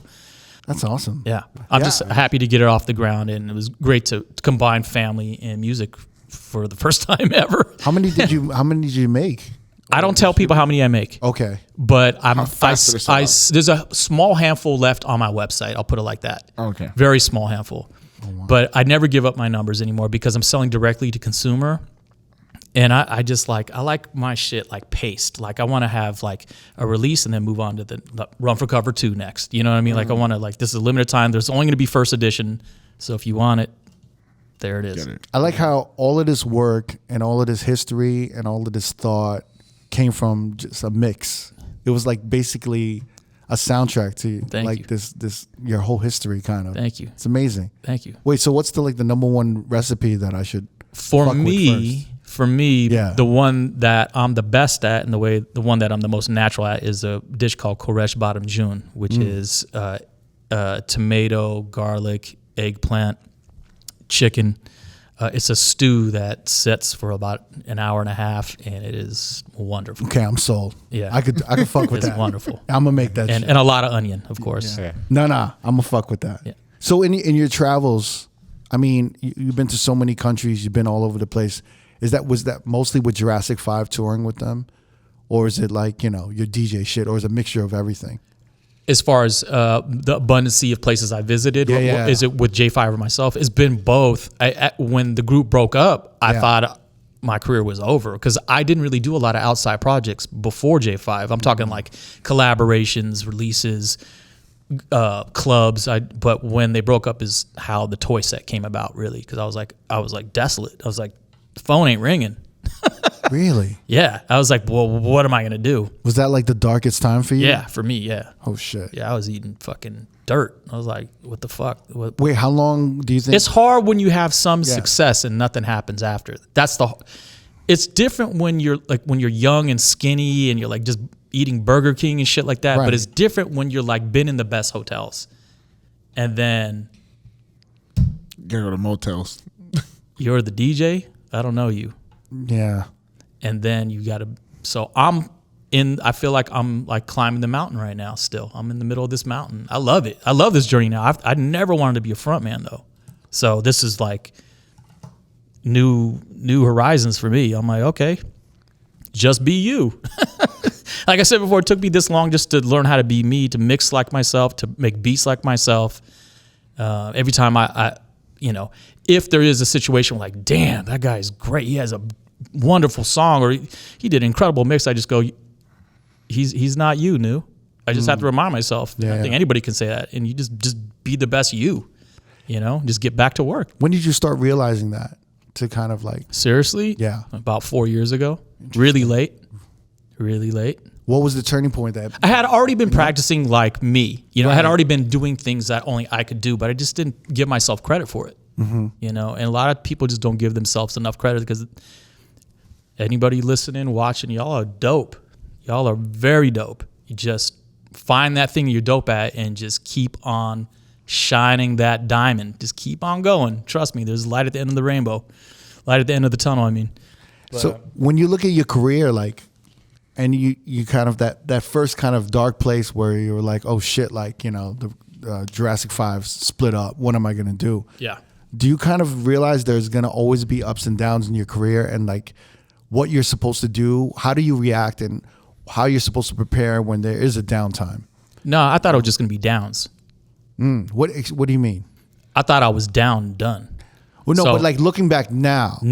Yeah. Yeah. So now in hindsight, it makes complete sense because I'm away from the canvas. When you're painting the picture, you're like, okay, this is red. but when does it turn to blue? And you don't know, you can't get perspective when it's your music, your art, your craft, your career. Everything's personal, me, and it's very self-centered. When you're able to stand away from it and realize that shit wasn't that bad, you got out of it. And people have been through way worse. Yeah. It's interesting. I look at like, when I look back, I've been DJing in clubs for 20 years. Eddie, you've been probably more than I have, way longer. I just see ups and downs. Yeah. Like, there's been so many ups and downs where things are popping and it slows down and popping. And whenever it slows down, I just say like, oh, it's time for me to take a break. Yep. But it's time to kind of like build something else. Yep. And, and kind of but keep my chips on the table. Right. And not think like, oh, my career's over. Just be like, it's a downtime, but if I keep busy and I keep working on these other projects, and I think I always tell young people this, like, they're like, well, I want to do this and I want to do this and I want to do this. And they're listing all these things and they think they're going to get all this shit done in like 2 years or 5 years. And I'm like, that list of shit that you just listed to me, like, try to get all that shit done in your lifetime. Yeah. So like when I have downtime, I just kind of look back and I kind of go into my like backpack of dreams and like and goals and tasks. And I'm like, oh, I haven't like thought about this in a while. I'm gonna start tackling this in a little bit, whether it's a cookbook or a memoir or like a mixtape or production or, writing or, I just think it's like, let's use our whole lifetime to get some of these things done. Yeah. You're going to need some of that downtime and that slow period to kind of work on it, right? I only tell the young kids one thing. Yeah. Never put a fucking hyphen, special character, $, or exclamation mark in your name. It's the worst fucking decision ever. Which camera do I look at? You can look at that one. Everyone. Yo, don't ever put a fucking hyphen in your name or a dash or a $, or a special character. That is a search and promoter fucking up your spelling name nightmare. Don't do it. Trust Uncle Nu. That's it. That's all I'm going to say. That's the only advice I give to young kids. That's your biggest regret, putting a hyphen in Hell your name? yeah. Why? People say you don't have... Well, who are these people that say I don't have any regrets in life, by the way? Ragrets? No. Great movie. That was the worst decision. When did you realize I mean, not that my name is great either, but fuck, that's another conversation. But I was always going to wonder if the Numark, if the we almost company, did something dope together. I was going to We almost did something really dope together. So What like happened? in like 98, Yeah. 98, 99, they're like, we got this new needle. Before Serato, of course. Mm-hmm. We got this new needle, but there's a flashlight at the tip of the fucking stylus. Like, so you could see the grooves really, the shit was fly. Yeah, you could see the grooves really clear. Like, the Technique 1200 light is dope. You can see it. But this shit was like, bam, right on the there's the stylus top thing. of the drum break. It was sick. And I was like, this shit is dope, but it was a terrible needle. So we were supposed to collaborate, and I was supposed to, talk about it, all that, but it was just, I'm like, I can't get behind it. The needle is flying out of the groove. I'm like, just get it right. And I'm like, I have one more idea. You guys should do portable turntables. No, we ain't doing that. A year later, they came out with a portable turntable. Wow. All right. Are you serious? But they had a whole new administration of cats that came in. The guys I were talking to had left. Wait, that was a great portable turntable. The one with the case and everything. I think it's way too fucking big, but everybody's cutting on it and practicing at the beach and all that shit. So I'm like, hey, it served its purpose. Who am I? I would have made it half as small and more functional, yada, yada. But, could have, The new administrator came in and saw a note. Portable, this sounds like a good idea. Can you get busy on like a sound burger? On like one of the burgers? Yeah. Have you ever got, I don't know. I've never seen anybody get busy on those, but. Wait, I want to know what happened. What was the first thing that happened that said, man, I shouldn't have never put a hyphen in my name? What happened? When websites started to come into fruition, when you needed a website, now I guess it's more Bandcamp, I guess. I don't know. But even that is tricky, man. Like, if people go and look for DJ Numark, they're going to put in one word, DJ Numark. And so I had to switch it with the hyphen for websites, but promoters get confused. And then I don't want to say too much about it because I don't want to confuse people more, but like my publishing name is DJ Numark without a hyphen and a space, but then you can't search me on IG because you can't put hyphens on IG. Oh shit. This shit is never ending saga, shit. dude. Don't ever do it, kids. Don't ever fucking do it. Please. Shout out to Spider Tech. I just learned how to spell his name, and I've known him for years. Spider Dash Tech. I'm like, is there a But he space has between the A and the T? How many periods am I using? I'm like, it's like. The best DJ names are just like one word that you can't fuck up, or two that you know like work in a sentence properly. But Wait, so what's your name now? Is it It's no hyphen, or is it? Did you drop the hyphen? No, because I gained so much momentum with a hyphen. All my credits are with a hyphen. Oh, So, but IG doesn't take that, right? right. I was wondering if it was like Little Bow Wow. Now you just Bow Wow. You dropped the little. You dropped the hyphen, Lil. so he's Numark now. That's my only advice. That's Good advice. Great advice. Don't use So that. I got a couple questions because as a club DJ, you know, like I feel like when I look into your history and I look at it, it's such a different path. And I always wondered if you just wanted to be a club DJ or if you ever wanted to be like a working club DJ, Yeah. or it wouldn't have been enough. Yes. know? Yes to everything you said. Right.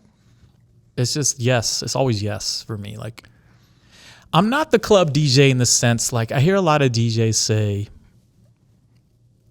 I would agree that selection is the most important thing because I come from music and I'm a music lover and a music collector. You know, my record collection speaks that, but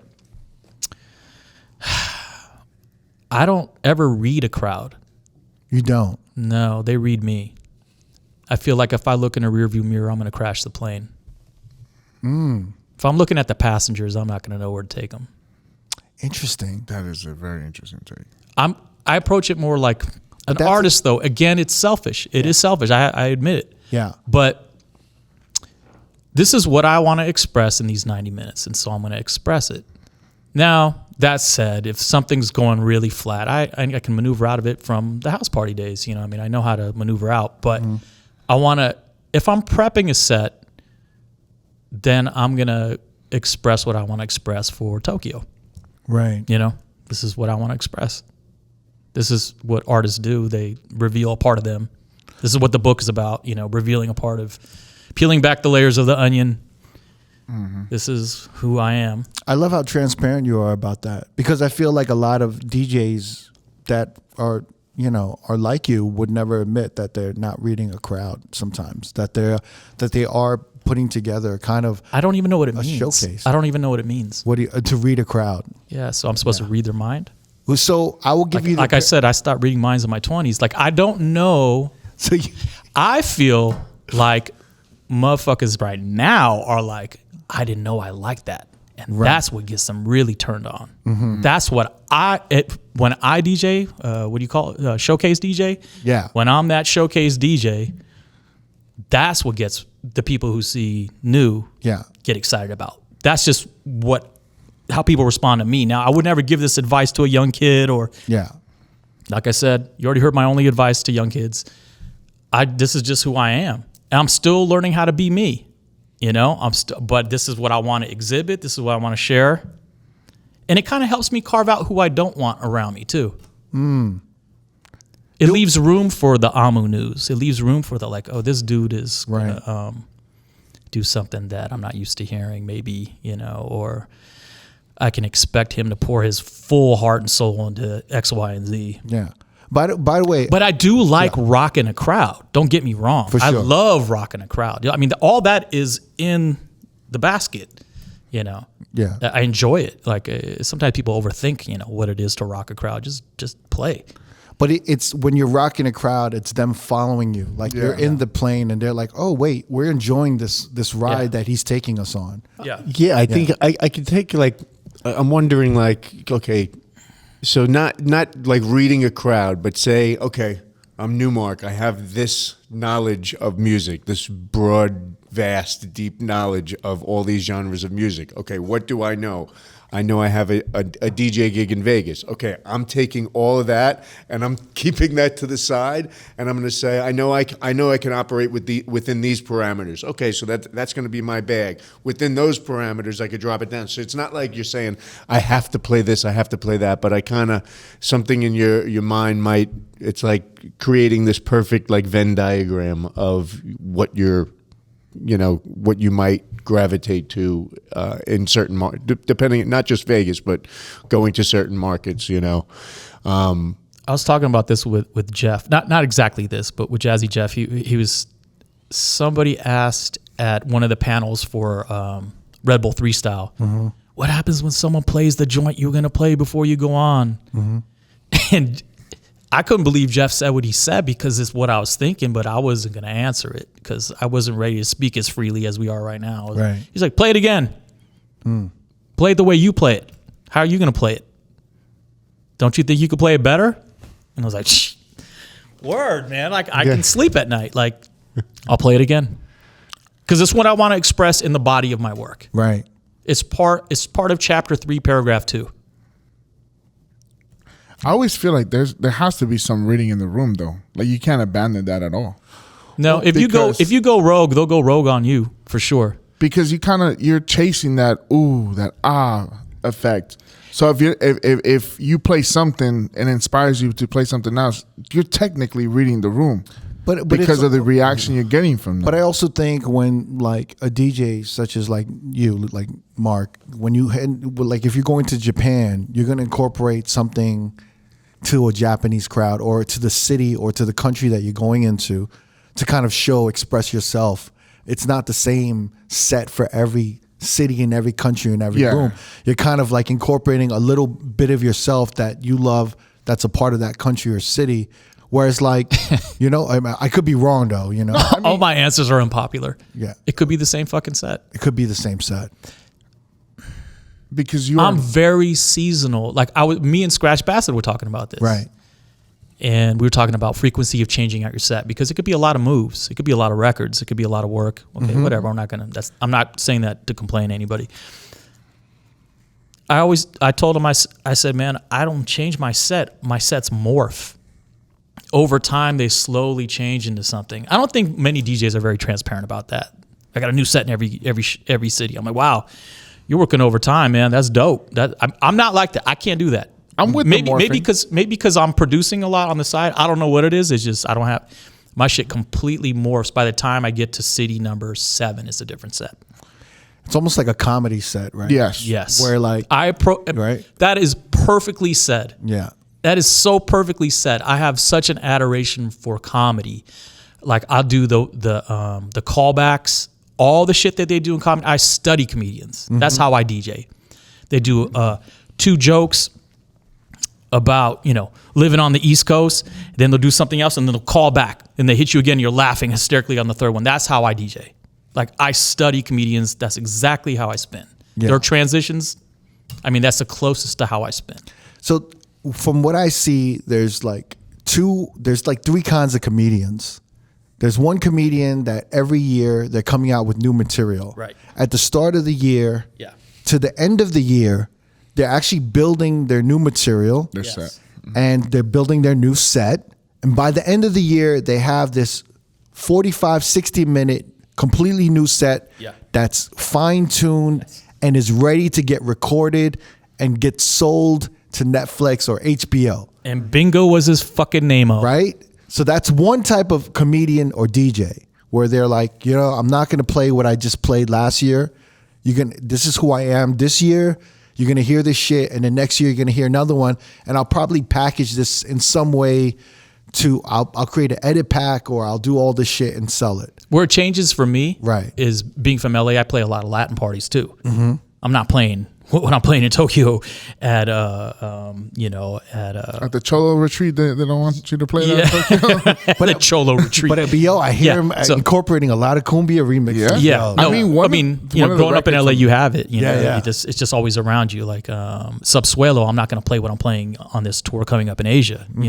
So you wouldn't, huh? No, there won't be any like resemblance. There might be 1 or 2 things that happened that the Ain't No Fun record has a little cumbia going. Yeah. Well, he just did a set with Not Like Us with like a cumbia, with a beat on it. Yeah.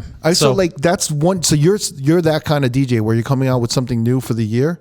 Is that like the comedian? But like, if it's genre specific, it's a completely different thing. See, and then there's a second kind of comedian where if it's ethnic genre specific. That's the best way. Yeah. I can't go in if they're like, hey, Nu, now we need you to play some, following up on Amu Nu, we need you to play some Middle Eastern thing at yada, yada, yada. It's going to be a Middle Eastern choice. It ain't going to be nowhere near what I play like when I'm with, Craze or Bassett or any of these dudes. You know what I mean? Right. It's going to be a whole different bag. I'm going to be digging and going in a whole different direction. But I'm going to exhibit what I want to exhibit for that set. Interesting. So like, it's funny because I'm maybe the polar opposite to you. No, I think everybody is. Yeah. I'm if this is not a popular thing I'm saying, I know I'm going to get ridiculed. Like I know people, you got to fucking read a room, Nu. What are you doing? Like, and aren't you from the old school? You had to play house parties, and yes, and yes, and yes. I don't think so. This is just how I operate the best. But I don't think so. Like that's why I hope you don't feel insulted. I feel like y'all are geniuses who read the room. And I'm like, I don't even know what that means. Well, like if I explain it in a comedic way, this is what I would say I am as a comedian versus the first. And I hope you don't feel insulted when I call you a showcase DJ because I feel like it's all good. I feel like that's a hard thing to obtain at a point. Yeah. I feel like I've been called worse. I feel like that. No, I feel like when you get paid for a certain thing that you're known for, that's the check's gonna clear no matter what you fucking do. Like we have to earn the crowd and the night over and over and over and over. I feel, again. Yeah, but I love that though. I love that shit though.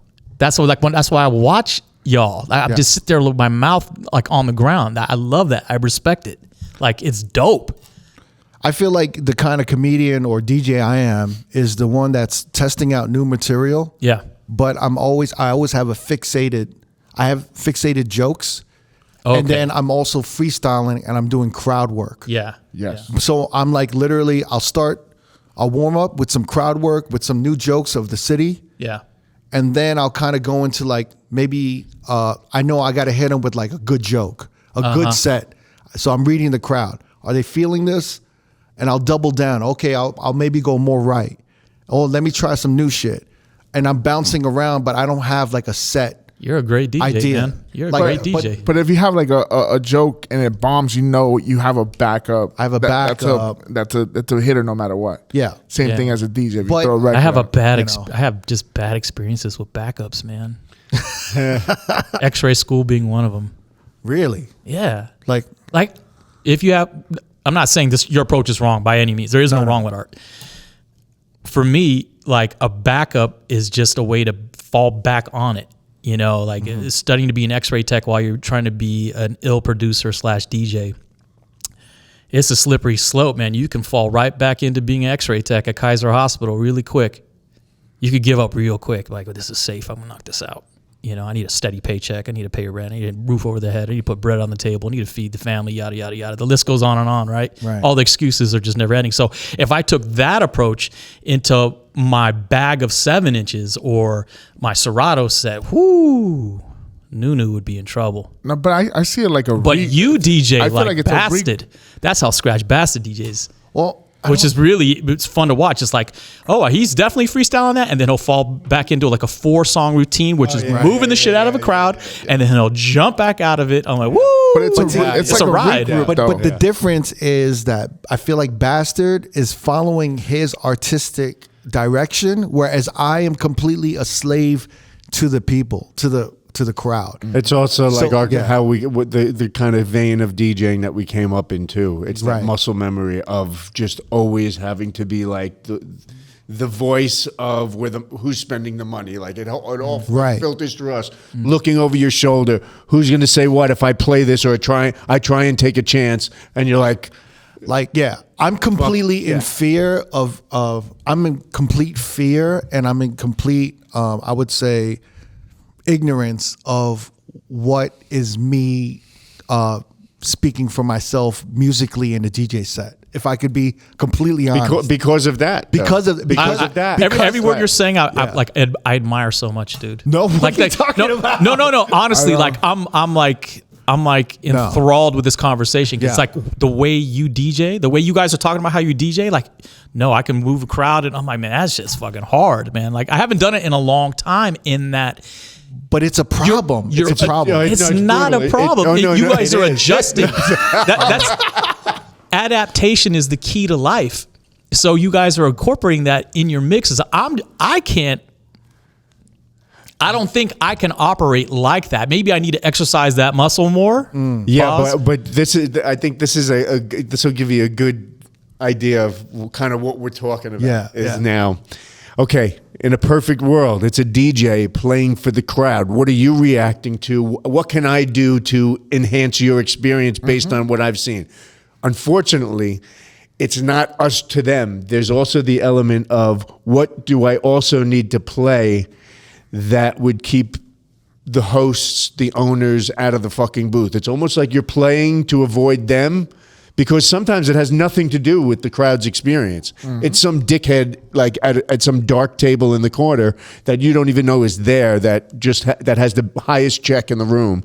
And despite what you're doing, you have to worry about some guy coming and telling you to play the theme from Rocky because he just bought another. Y'all are incredible. I don't know how. And that's a whole other problem. That's a mind reader shit. I've got a worse scenario for you. And this is where I feel I'm at. Someone invites me to do a set at their party, and they're like, do what you want to play. Oh, boy. And I don't know what music represents me anymore, because I'm too fixated on reading a crowd and being like, oh, this group wants this and this group wants that. And I forget completely about what. But that's just the beginning. But that's just the beginning of the set. That's song number 1 through 5, and then no. But I can't let it go. You can't regret. I can't stop serving. You know what I'm talking about, I know right? exactly what you're talking. I just DJ'd Saturday. I don't DJ that much anymore, but I just DJ'd the second Saturday, I play something selfishly for myself. You think you're waiting for somebody to like. No, like, and they don't go through with it. I'm just like, no, I'm gonna go back to whatever you guys want. Like, it's all about you guys. Yep. Hey, I had a crazy. I had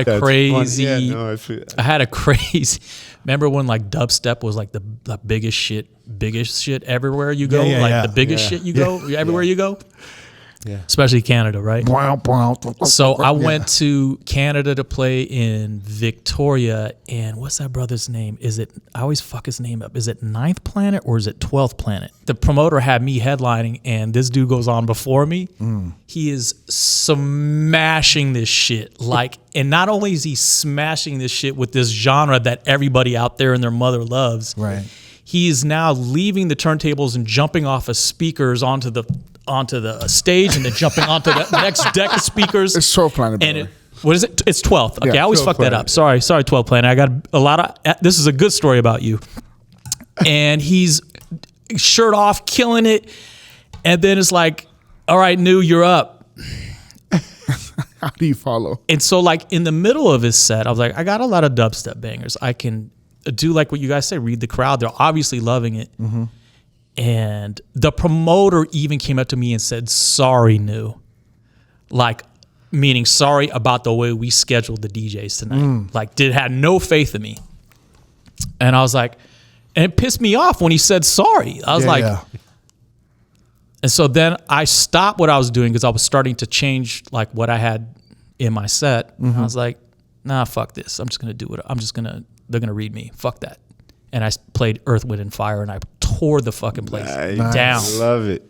Now, that's like the polar opposite of fucking dubstep, especially the joint I picked. Right. And so I walked away so, like, confused, but my mind was open. Like, right.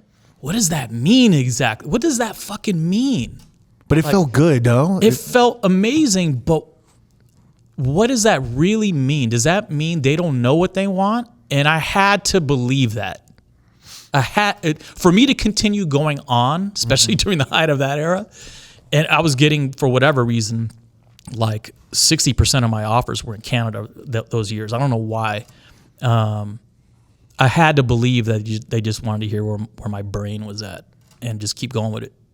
Wow, that's great. But now that said, I could have came out with heavy dubstep joints and maybe would have been the same shit or bigger. I don't know. But maybe it could be. I was ready for the. You know those clips where they had the big da da da da da da and they throw on some fucking slow jam. Like I was ready for that, for that to happen. Like I was like, okay, hold on to your nuts, bro. It's going down. Like, but it could be just as simple as you're a great DJ, and you're able to showcase this music and grab you the had people. The confidence. Right? You went in there. You didn't follow. You just hit the reset button. I've had a lot of battle wounds, maybe man. We're all overthinking, and maybe it's just as simple as that. But it's amazing to know that there are people out there that, like your last thing, you're like, maybe they just wanted to hear where my head was at. Yeah. And that was it. So now here's a story where they don't give a fuck where my head is at. So there was a tour back in the day. You guys remember Van's Warped Tour? Of course. Mm-hmm. Yeah, so Van's Warped Tour is at the height of my group Jurassic 5 blowing up. It's 1999. We had just signed with Interscope, and we're playing Warped Tour, and we're on the festival site just chilling. Well, we're not on for a few hours. We're going to chill. Cool. We got there early. We got time to kill. The promoter, our tour manager comes up to us in kind of a panic, like, hey, we need you guys to go on stage now instead of 7 o'clock. It was like 5 o'clock. We're like, now? What you talking about? Like, yeah, Green Day's bus is late. They can't make you here on time, and the promoter's kind of freaking out. They want you on. So we were really scrappy. I mean, we played everything from Reading to you name it. I mean, we played real festivals and everything from black clubs to white boys, punk rock, everything. We toured like a rock band. Yeah. So I would venture to say that maybe there was a little bit of cockiness. Not we weren't overtly, but we're just like, yeah, we'll handle it and we'll knock it out. No problem. Man, when I tell you raining bottles, I'm talking raining bottles. And I'm not talking plastic bottles. I'm talking about when bottles were allowed to be in the venues still at a fucking festival. A bottle of half fucking sand and I'm guessing Orange Crush or Orange Soda hit my turntables pre-Serato. Oh my God. Which was the joint that they were rhyming over. Fucking needle goes across the record. I was touring with SP1200 at that time. I jumped on SP1200, tapped out the beat so they can continue the verse to get through the song while Cut was queuing up the next record. He throws in exactly where we were on the next song. Boom, that's the routine. Seamless, keep going. It's raining. I'm seeing MCs getting hit in the face with bottles. One hit my turntables. And this was right at the time there was a clip of 50 Cent where people were throwing bottles at him in Europe. Is it the chair incident too? Like I don't know if it's a chair, but it was raining and he walked off. He said, fuck this shit. And we probably should have walked off because there was a DJ who lost his eye. I forgot his name from a cigarette lighter, one of those metal joints. Oh, shit. Like So that's what was going through my head. So I kept saying, calm down, focus, calm down. I kept talking to myself like, it was code red.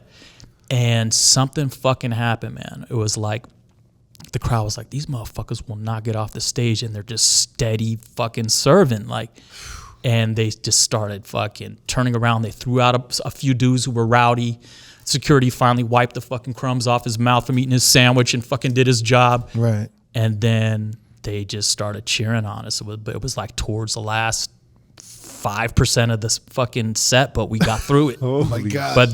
But we won them over. It was a massive mountain. Wow. Massive mountain. You guys pulled off a Bill Burr. Bro. Pulled off that Bill Burr in Philly shit. So that's crazy. Anybody want to switch shows with Green Day, don't do it. That's I guess that's the other piece of advice. That's the other piece of advice. Write that down. Yeah. They weren't expecting us. Yeah, I mean, there's always, like in the EDM era, there was always the nights, we'd have Tiesto, and I would open for him a lot of those nights, and it's like, oh wow, and they would get to the point where the Tiesto, and I get it. I mean, the guy is like a god, especially you got back then, big old balls, bro. So I'm like, you came up in there swinging. I don't even. I'm like, my name wasn't on any flyers. I was just doing support. This dude.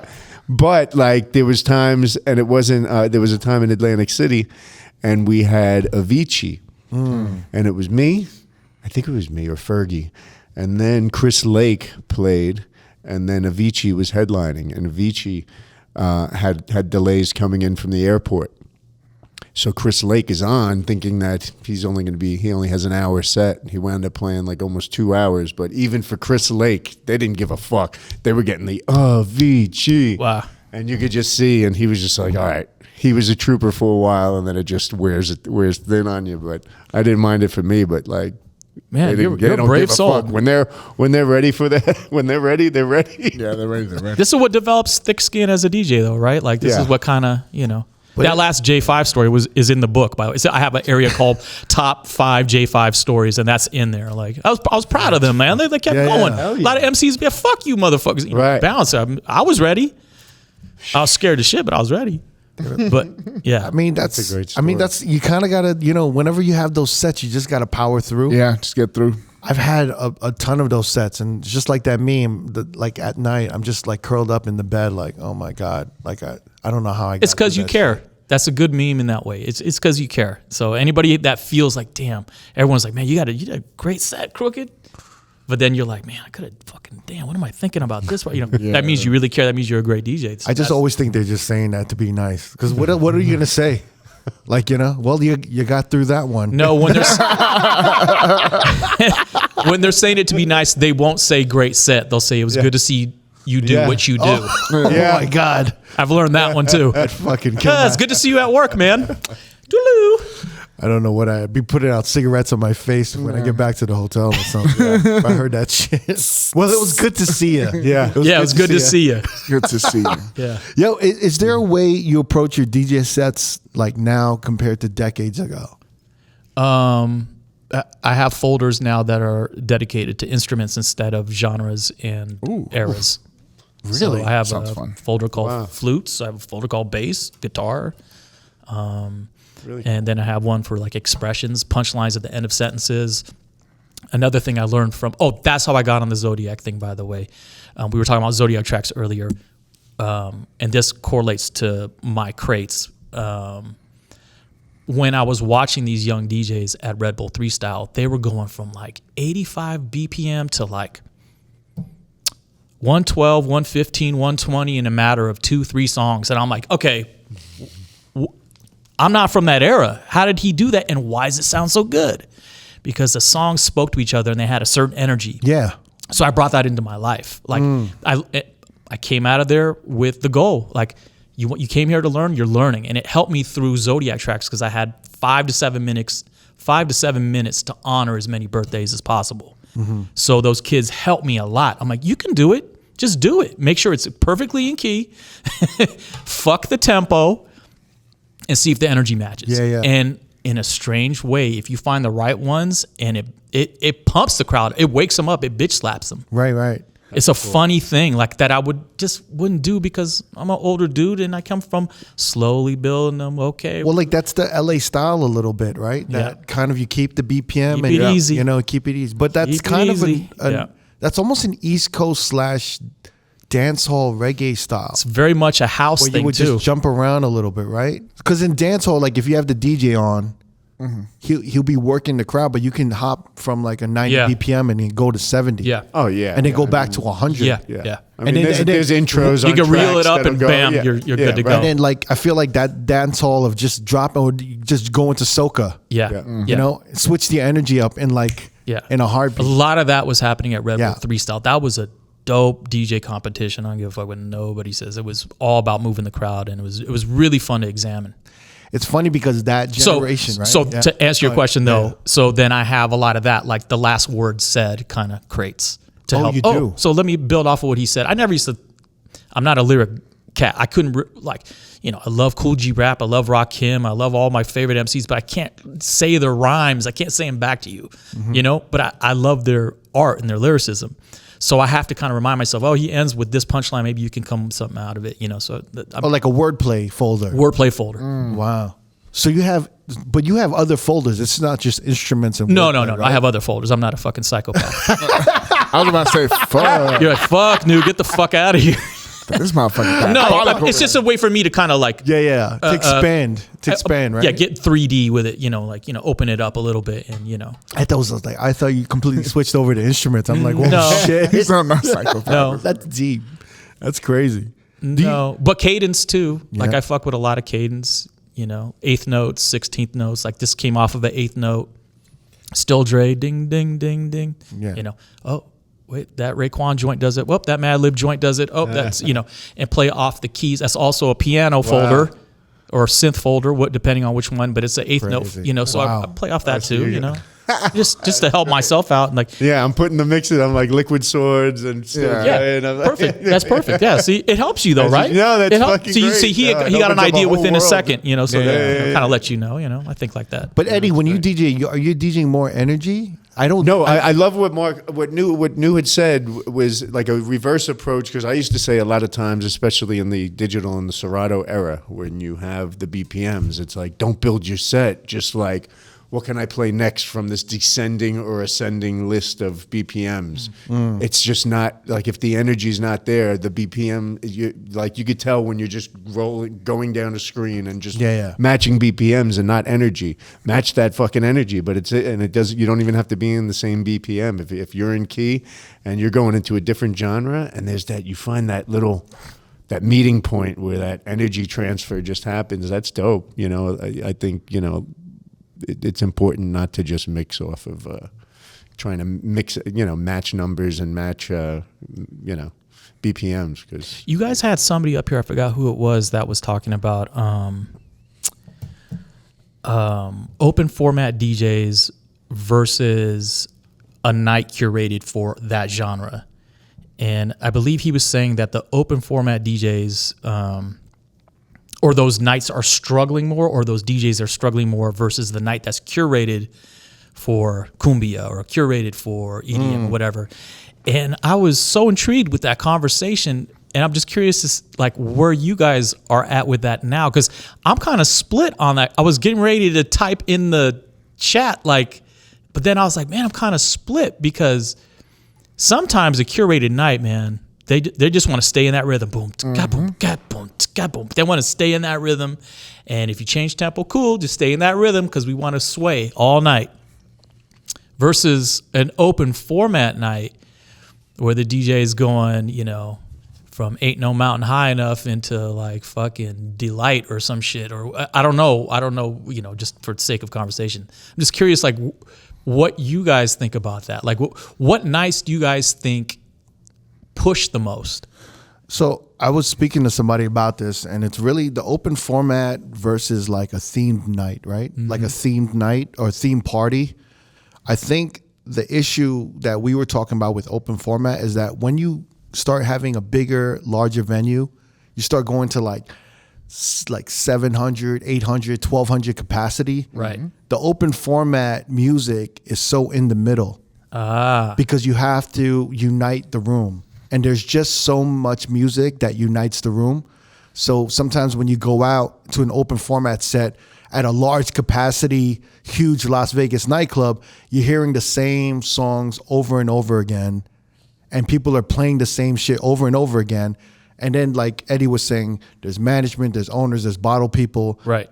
So if you go left or you go too right, you lose the room. A bottle service client complains, or you're playing for one bottle service person that's spending $80,000 or $100,000 that night, you lose some of the room. So it's kind of like when you're in a big open format room, you're kind of in the middle. Wow. I'm intrigued. This is juggling super intriguing. And it becomes like a karaoke night sometimes, where it's just how many, because it's open format, I'm literally just playing, because now the crowds just want to sing songs that they're familiar with. Mm-hmm. Very rarely do they want to learn about new music. Yeah, no, it's amazing. When I go out and watch people DJing, just the whole style that you have to lead with. It doesn't it's not that it doesn't appeal to me. It's just I don't know if I would be able to just it's about the lead into that sing along part. Now you're out of this, lead into this high point of this record, the energy spike. And then you're out of that. It's a lot of work. Not that I'm afraid of putting the work in, but it's just holy shit, man. This is why I'm still doing this, because I love being lost like this. It's just the greatest feeling. Yeah. I love this feeling of the green maze. I'm having fun in the maze, but I'm fucking lost. So I think the beauty of a theme night is that there's so much music, but there's at least a limitation, or there's a focus, so that when you go to the theme night, you're hearing Latin. Yeah. But you're hearing there's so many subgenres of Latin now. Yeah. There's so many subgenres of R&B, right? Yeah. So if it's a 90s party, it could be 90s of anything, or a punk rock party can go left or right, kind of. But the left or right is in the same pocket, or you know what I mean? Feeling or genre of what that room is. Whereas like an open format, you're just kind of in the middle. Yeah. It's neutral. If you, and with in other like cities, it could be completely different. Yeah. Like.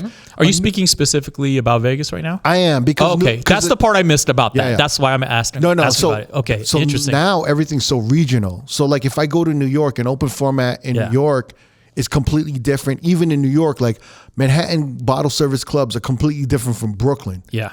Like Brooklyn will be like more of a melting pot where you're like dance hall, dembo, Latin, hip hop, and then whereas like Manhattan would be a little bit more like disco, dance, Afro house, a hip hop, like it's just more secular. And then if I go to Miami, it's completely different. Yeah. So that's kind of the difficulty as like a DJ as myself.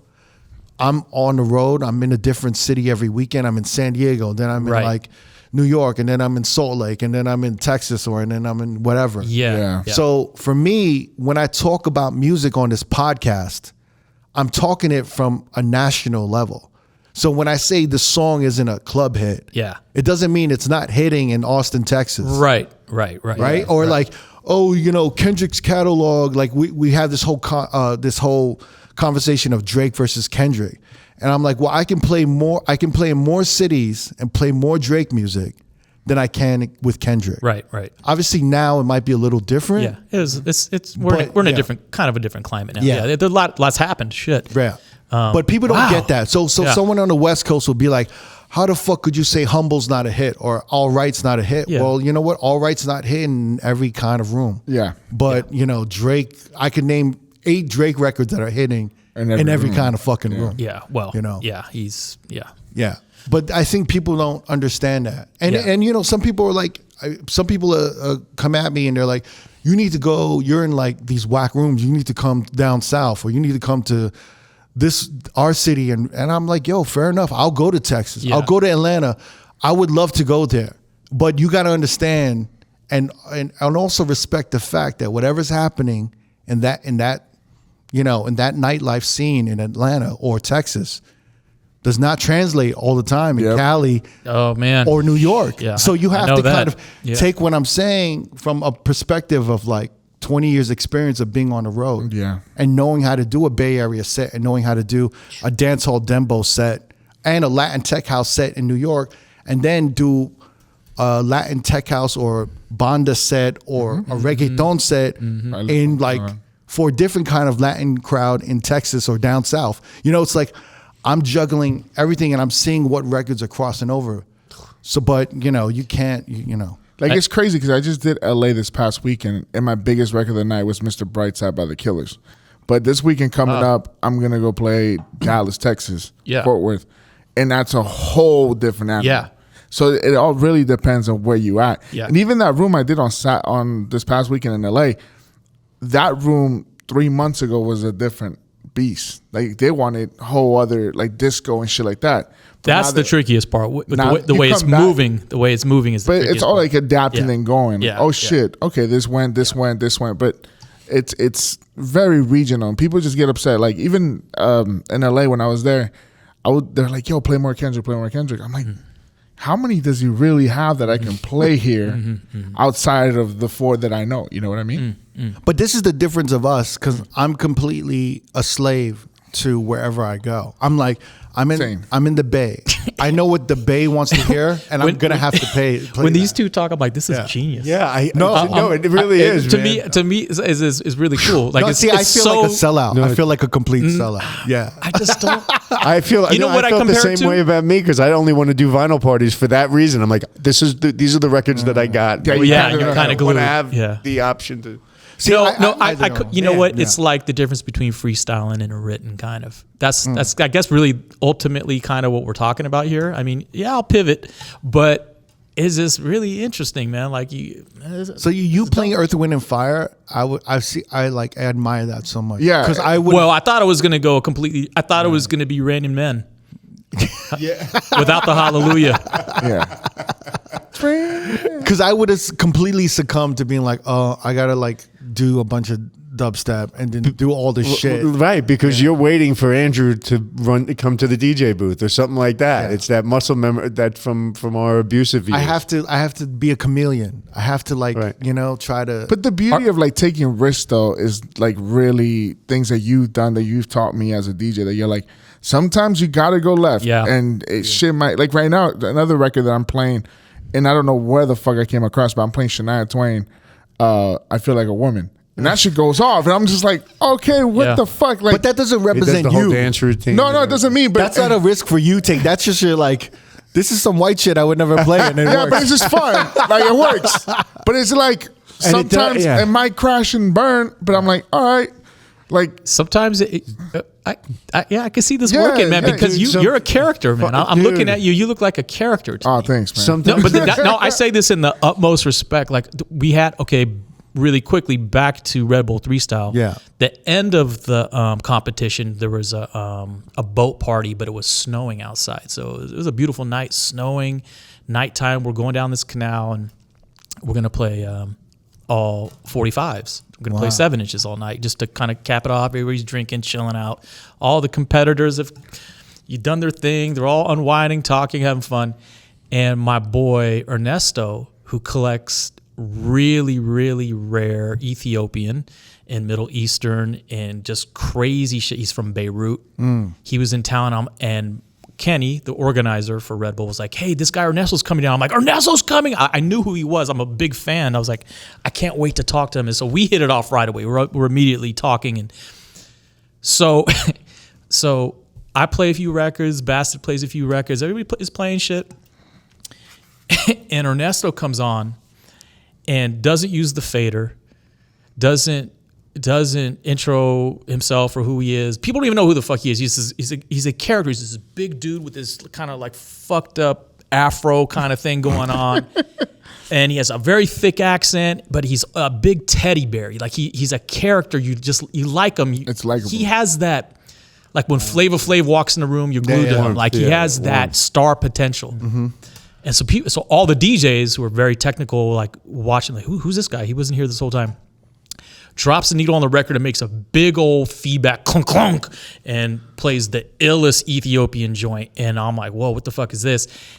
And nobody's doing shit. Everybody stopped dancing and just looking at this guy. So it plays all the way to the end of this 45. It fades out, even hits the fucking paper at the end. He goes, okay, motherfuckers, you didn't know it that time. You'll know it this time. He picks it up again and plays it again from the beginning. Wow. And he cracked that fucking party. Wow. Didn't blend shit. Nothing was tempo matched. Wow. That's There's amazing. very different types of DJs out there. And those kids needed to see that more than anything because it was such a technical week. Mm-hmm. I mean, all the flares and doubles and transitions and... oh, this is the newest Gangnam Style and fucking crazy theatrics.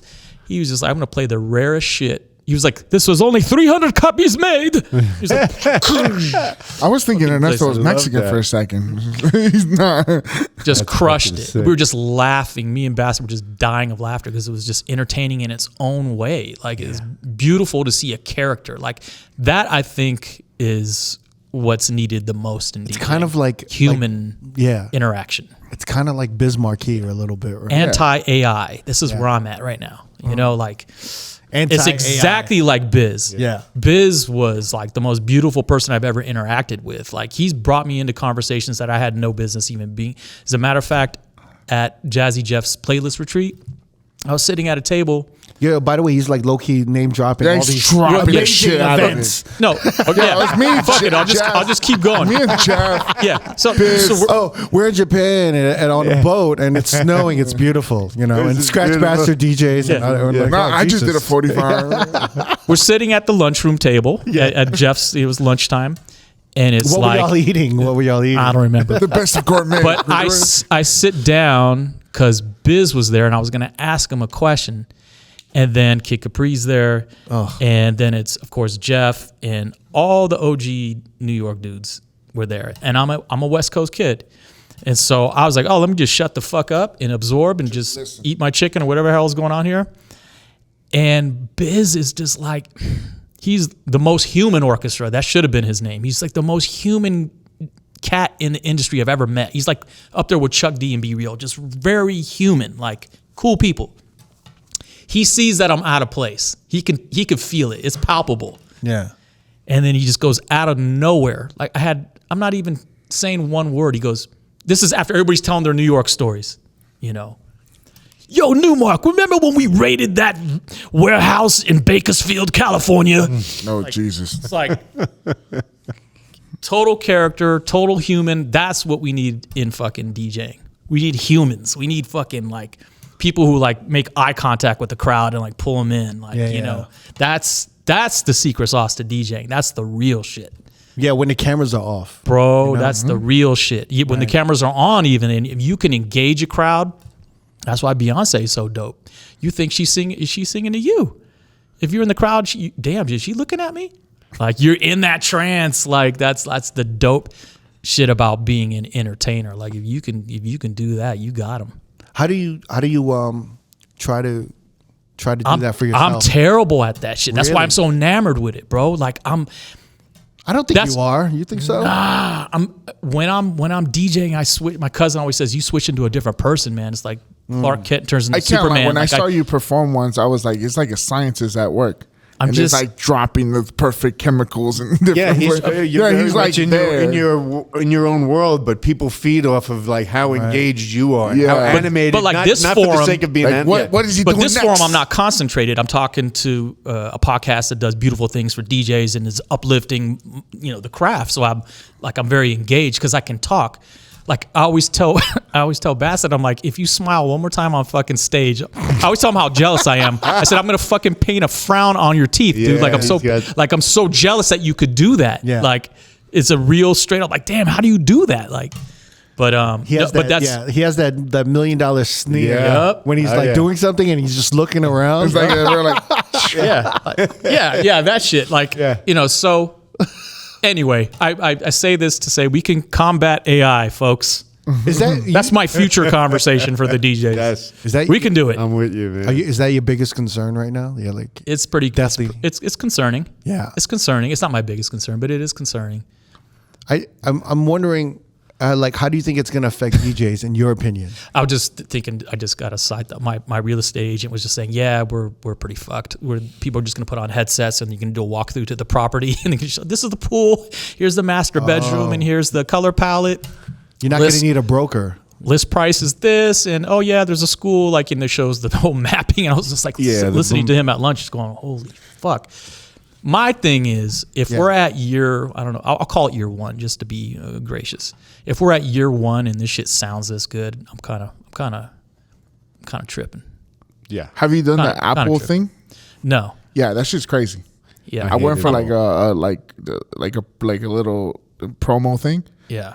It's bananas. It's pretty insane. But on the other side of that, I'm like, okay, I really want to utilize this to like very specific loops from genres and eras, and you know, okay, I want this calypso vibe in this. Maybe I can utilize it for this type of track and maybe, you know, make up some shit. Like I want to utilize it. I definitely don't want to abuse it. I think it could be used for such beautiful things. I was like, but the stuff I'm seeing, I'm like, oh, the fuck, abuse factor, we're kind of going the wrong way, y'all. No, like, yeah, it's scary. Can it fill some potholes or something? Like, yeah, I'm split. Yeah, no, it's scary, cool, but it's like, man, where the fuck does it go after this? Yeah, like the way the little ad thing that I saw, it was pretty nuts. Like you're sitting courtside at a Laker game, and it feels like you're fucking there.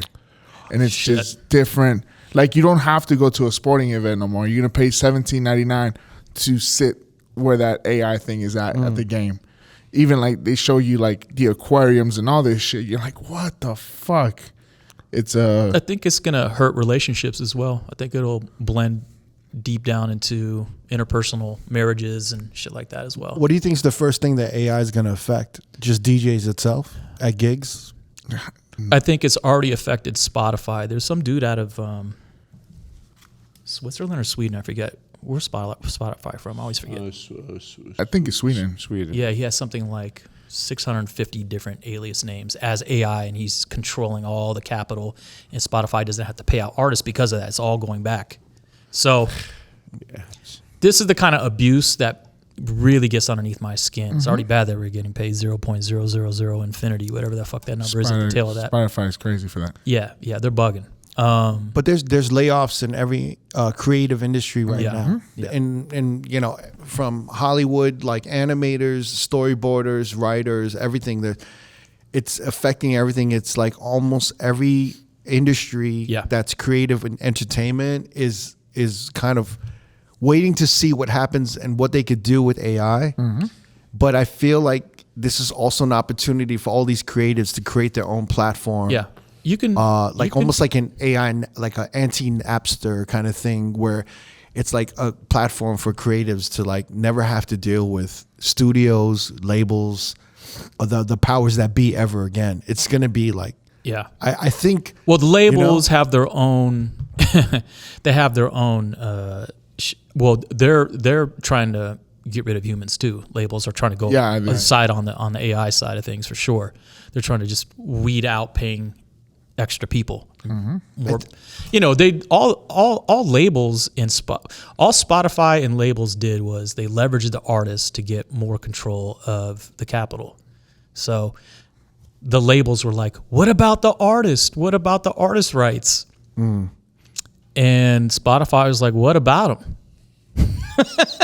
And the labels were like, "Well, can we own a piece of your company?" And they're like, "Okay." Leaving the artist out, you know, so they leveraged us so they can get a piece of the pie. But now multiply that by AI, and that's where I'm concerned. Well, the business side, I'm very concerned. But look, there's a million gazillion things you could do creatively with this. Like, so I really feel optimistic in a lot of ways, but I don't know. I'm split. Yeah. I mean, like all the people who are complaining about Grimes, you know, like she couldn't beat Match or whatever that catastrophe was, right? Right, at Coachella. Yeah, Coachella, right. So everyone's pissed off, you know. Learn how to beat Match, do this, everything's just kill her. Arr! You know, I'm just like, y'all like this. That was a bigger crowd than a lot of groups. That was a bigger crowd than a lot of dudes who did reunion tours. That was a massive sea of motherfuckers. They want to see her. She can command that crowd. This is what you asked for. You got it. Now, what the question is that a technical difficulty or is that negligence? I would argue that it's negligence. Preparation, for sure. And the people want that. So they want that like they want AI. Well, that's why AI is as strong as it is this fast and moving at an exponential rate. Well, it's really who was outraged by the Grimes thing. And the people that were outraged were all probably DJs or disgruntled DJs. And the people who really didn't care were the people in the crowd. I heard a lot of people. I purposely went to the EDM sites. I didn't go to any of the hip hop sites where the dudes were like, "Oh, vinyl, keeping it real." Shit. I went to the EDM shit only, and there was a ton of average. There was a lot of women barking, bro. My shit is like hey, saying what? What were they saying? Like this girl can't mix. I didn't pay for this. All this, so my thing is like, if. Hey man, money's tight right now. Let's just call it what it is. Right. In the States, shit is tight. Like, it takes a lot to put fucking bread and milk on the table right now. So, if these people are paying this kind of money to see an act, man, it better be heat. Technical difficulty, we know what that is. We've all experienced it. Yeah. But there's a million motherfuckers that want to be in her place, like that want to get down and cook and get busy. Let them cook. You know, but this is what they want. That's my argument. This is what the crowd wants. See, I saw different comments. I saw like, oh, we couldn't even tell there was a problem. Wow. That's the crazy shit. Well, They were just like, we didn't you mean know. on the post they were saying that? Yeah, they were like, we were there. We didn't know it was a problem until she had a meltdown on the mic. Yeah. And that was my only issue, is that she shouldn't have let The yelling. she shouldn't have let the crowd know like there was an issue, because I don't think the crowd would have known. Maybe She'll learn from it. Yeah, it was similar to like that Ashley Simpson moment on SNL. Right. Like, oh yeah, my band. She's like, she passed the buck to her band. When She's she like, should have just kept going. Yeah, but yeah, that's right, because she had like a backing the vocals track. on. Yeah. But if she just kept singing, maybe nothing would. The people wouldn't have noticed. Right. You know, it's just, I don't know. How far have we come from Milli Vanilli to this? Yeah, now it's normalized. How it's normalized. Those are the kind of things that get me kind of like, you know, keep me. I'm not bashing her either, man. I think she's gonna really learn a big lesson from this. She's gonna grow from this. You can't help to, right? Shit. You get a bottle of Orange Crush and sand thrown at your turntables, you better grow, right? There was that meme that said everyone's a DJ until you put one of these in front of them, and it was a picture of Elon. Oh, I thought you were gonna say the Orange Crush. I mean, AI to me, I think I was watching a video that was going through a timeline of all these jobs and careers that AI is going to affect. And it was like, in 2 years, it's going to affect like deliveries, shipping, you know, couriers. And I think DJs were like year 6 or year 8. Whoa. Yeah. You know what? I gotta say though, man. So it's like, where the podcasters at? Cricket? Wait. No, so I was looking. I saw that video probably 2 years ago, I think, or even more, maybe. Maybe it was like, I think it was around Andrew Yang. Okay. When he was talking about that kind of income for the whole country, where everyone, he's saying, he was saying AI was going to take over everyone's jobs, and no one was going to be able to work. So he wanted an income for every household or every person. So everyone would make like $1,000 a month. Yeah. Just to supplement some type of income for people losing their jobs to technology. How is it going to take over a DJ? I'm just curious, like what that looks like. Like, is it just going to be full like Daft Punk on steroids? Like, I think there's going to be a combination of some type of scanning of everyone's kind of reactions and body temperature, and seeing what they're reacting to and what they like, and then kind of an algorithm working with the music. And it's then, gonna I mean, and then putting together like, look, there's these AI influencers on Instagram that are like killing it right now. They're not real people. They're just AI created Photoshop images of like good-looking women or good-looking men, but people are like following them. Yeah. And so there's only a matter of time before they take one of those characters and they put them in a DJ setting with all this technology that can read people's, you know, body language. I mean, they have that shit in casinos, I think. I'm not sure. Like, like the where they can scan your face and your reactions and your eye movements. At airports, yeah. So I'm going back to X-ray school. Shit, man. They're gonna have something for that too, bro. They'll have something for that too. Is right. But the interesting thing is, in this modern day and age, why is vinyl thriving now? Why do people want that experience? So this is a question that I've asked myself millions of times, and this is why I made the book. This is why I'm doing physical pieces. Mm-hmm. I think people are fed up to a certain point. You know, look, overhead is great when you do a digital release. You can sell as many as you want. You don't have to ship, no postage, yada yada, no pressing, blah blah blah. But there is a true nostalgia and something that people miss from touching and feeling art. You know, whether it be a painting or it's true. You know, we're human. That's why we're having the AI conversation, right? So it's just a matter of how far is this going to go. You have to make things special. I would argue that it wouldn't hurt to make things limited. Mm-hmm. They need a. It's kind of why the reality TV shit blew up. They want a piece of someone's soul. They want what do they do on their off time? What kind of sandwiches do they eat? You know, they want to know who you are. They don't want the smile and the I'm DJing. They've seen it. Yeah. You know, they want you to reveal yourself. Yeah, and every inch of this book has like thought put into it. You know, every page, everything. That's my AI combat. This is the grenade you threw. This is the grenade I threw at the tiny. Jay, the tiny one though, bro. All right. So what are we expecting for you in later coming the year after the tour in your Asia tour? I'm going to be practicing a lot. I'm going to practice DJing a lot. Nice. Working on my left hand, and I'm going to be working diligently on Run for Cover 2. Nice. And I have a decent, probably like 4 or 5 songs right now that I know I want to cover, but I haven't started working on because I'm rebuilding my studio. Yeah. Have you ever thought like to teach a master class on production? I always pussy out, man. Why is that? Because I was like, man, I want to learn, but I'm like, I kind of need like somebody to, like, not an AI person per se, like somebody I can like call and be like, yo, how do I fix this or how do I do this? That's the only thing. There's no physical. I'm a very hands-on learner. I'm not a book like kind of manual type of person to learn. I need somebody to teach me then and there.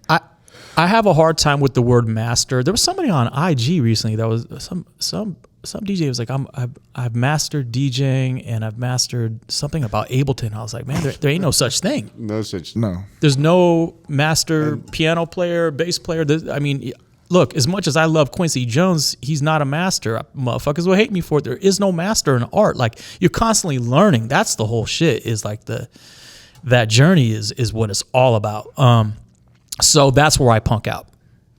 Trying to teach someone when I know they can get so much more from maybe somebody else because I don't feel like I've mastered it.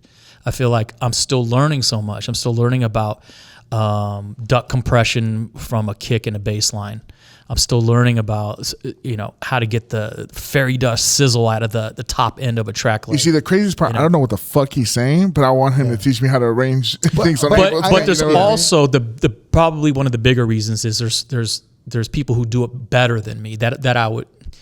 I'm too honestly, I'm too fucking self-absorbed. That's the real shit. I'm like I'm gonna die in a certain time. I have bucket list projects, and I gotta get to it because mortality's like I've lost a lot of people recently. I lost 2 uncles while I was making this book, so the mortality thing is really kind of weighing on me at the moment. Yeah, I get it. So, and the book is like dedicated to my family, so it's like in me right now. So, but there's like Ableton schools that kill it.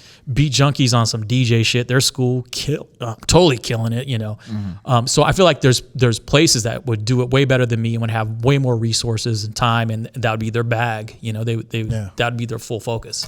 So I think though, whenever you get to a certain point in your career or in your life where you want to share this the journey and your interests. Yeah. It's really about like sharing.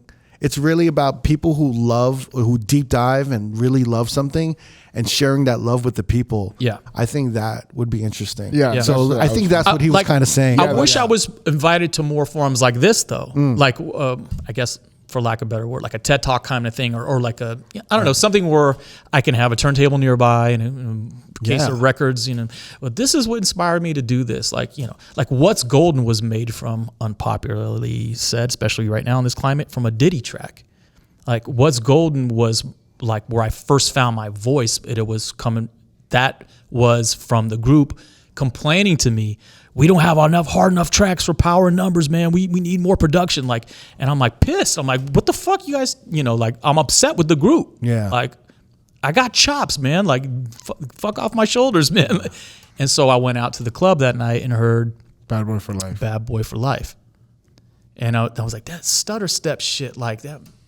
I like that. Like, the focus ain't the hi-hat no more, man. Like, that clock is really holding us back. Like, let's take the hi-hat out of the mix.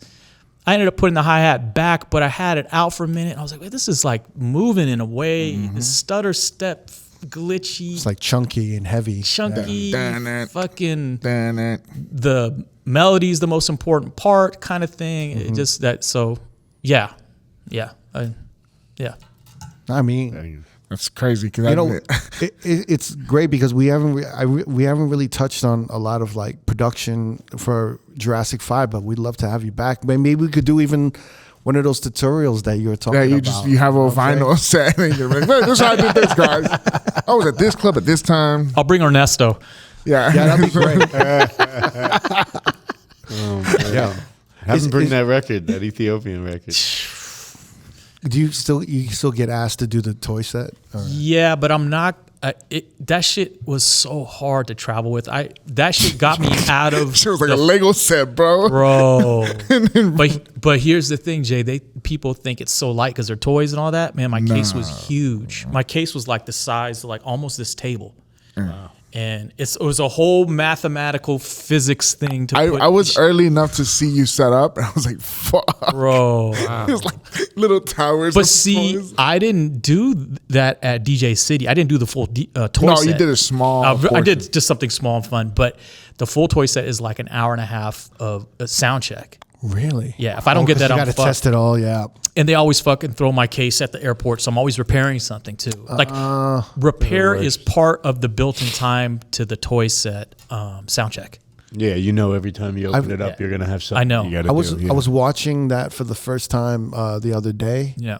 And the amount of anxiety I had watching it, I couldn't even enjoy what you were doing because I was sorry. I was projecting myself and I saw your face, and you're you're doing it. You don't look worried, but I'm like, it's like a scientist, bro. I'm telling you. But if one thing goes wrong, just one thing, catastrophe. It's like the guy on the saxophone with. I'm just like, what happened? Yeah, it's like the same face as like the tightrope guy. It's like, all you need is like it. And just like, I'm confident, but I'm also. It is. It's a tightrope walk. Yeah, remember you had a regular setup and then the side you had that shit. But even then I was just like, man, that's like toys that from like. How many times did like some shit go wrong when you? A lot of times. Really? Yeah, and you learn. So you can't adjust the tempo and everything, right? So everything has to fit perfectly. Yeah. Okay, this has to go over this. Because you have a this drum. is like 105 BPM, and this is trucking at like 108, 109. But when you have when the saxophone guy starts, you're hitting a drum right behind it, right? Yeah. So it triggers by itself, and then as it gets in the groove, I find its tempo, and then I jump in, and then that. Oh, but it's synced already. No syncing. No. There's no syncing in any of the. So like I'm saying, if the battery's a little dead on the saxophone guy, the tempo will change. And then it'll go off beat to the fixed drum. Yeah. It'll speed up. It'll speed up. It'll speed up or slow down. Looking at you, and I'm like, wait, that's going on beat, but I see you like tweaking something. I'm like, oh my god, what if the battery's about to die on the saxophone tone? But it's not. It's not that one as much as the chimpanzee. Yeah, that's the one. Because the chimp. Okay, so you're an interesting dude. You got your finger on the fucking pulse, bro. Okay, so. Yes, the batteries can cause a tempo problem and some bullshit, right? But a bigger problem is gears. And a toy like the chimpanzee is on an old school late 60s gear mechanism. Yeah. Check, things are falling into these big chunks of plastic. Right. So I try to bypass it thinking like you and going, well, I'm going to wire it. I'm going to hardwire it. Fuck those D batteries. I'm going to hardwire it into my fucking power strip. Right. And problem over. Nope, because it runs on gears. And so it doesn't matter what I did. Yeah, I got rid of the battery problem of constantly changing the batteries on the road. Hey, there was a show. I was going to say, if it was like, the monkey always gets fresh batteries.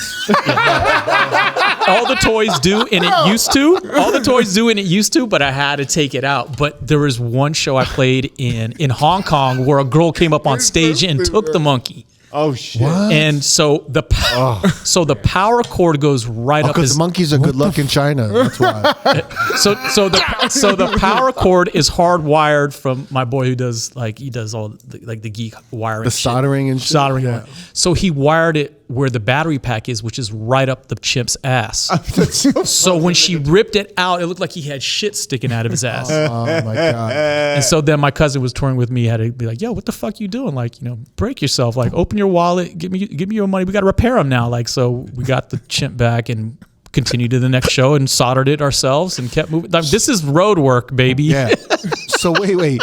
So no matter what, with the chimpanzee, with the monkey, it could because of the gears and it's old school. It could be malfunction. It's never consistent. It's never.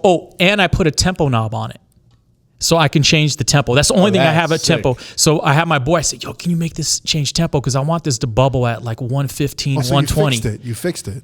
But it doesn't hold it. Oh. It's in the realm. It'll go from like 115, it'll jump to 120, and then it'll kind of slide down to 114. It kind of does this wavering thing. So when I'm playing the drums behind it, I have to watch them like like Clyde Stubblefield would watch James Brown. I'm telling you, when he doesn't read crowds, but he reads the monkey. I read. Maurice gets all the bitches. He's the head of the band. I'm telling you, the anxiety. It's like I was watching like when you know those big domino shows. Yeah. But also at the same time watching a guy spin plates. It was like watching both at the same time. Or while somebody has like allergies in the room, And he's like spinning plates, and then the dominoes are just like falling behind him, you know. And I'm just like watching this. I'm like, I was getting so stressed. I had to like stop it like midway. I'm like, I can't. I watch had to this stop shit. the set altogether, bro. But I would like to do a 2.0 version, but not tour it. But a 2.0, like, because I have some crazy ideas, like I want to get off. Like, Yeah, I'm You not know what's going gonna help you with that set to make it easier? AI. AI. There you go. bang bang boogie. It's funny because we were in that DJ City room, that one that we used to record in the old office, and it was like fucking 80 motherfuckers in there, bro, and it was hot as shit. I thought that was the normal steez there. Yeah, but it's just like you're doing something different. Right. Yeah, so I was like, yo, God. I don't know what I was watching some video. He's like hitting this little drum set, Yeah. and then like the crowd, like this Japanese. I think they're Japanese. They like erupted. And the like they're having fun, and his face when he's hitting this drum, I was like, oh my God.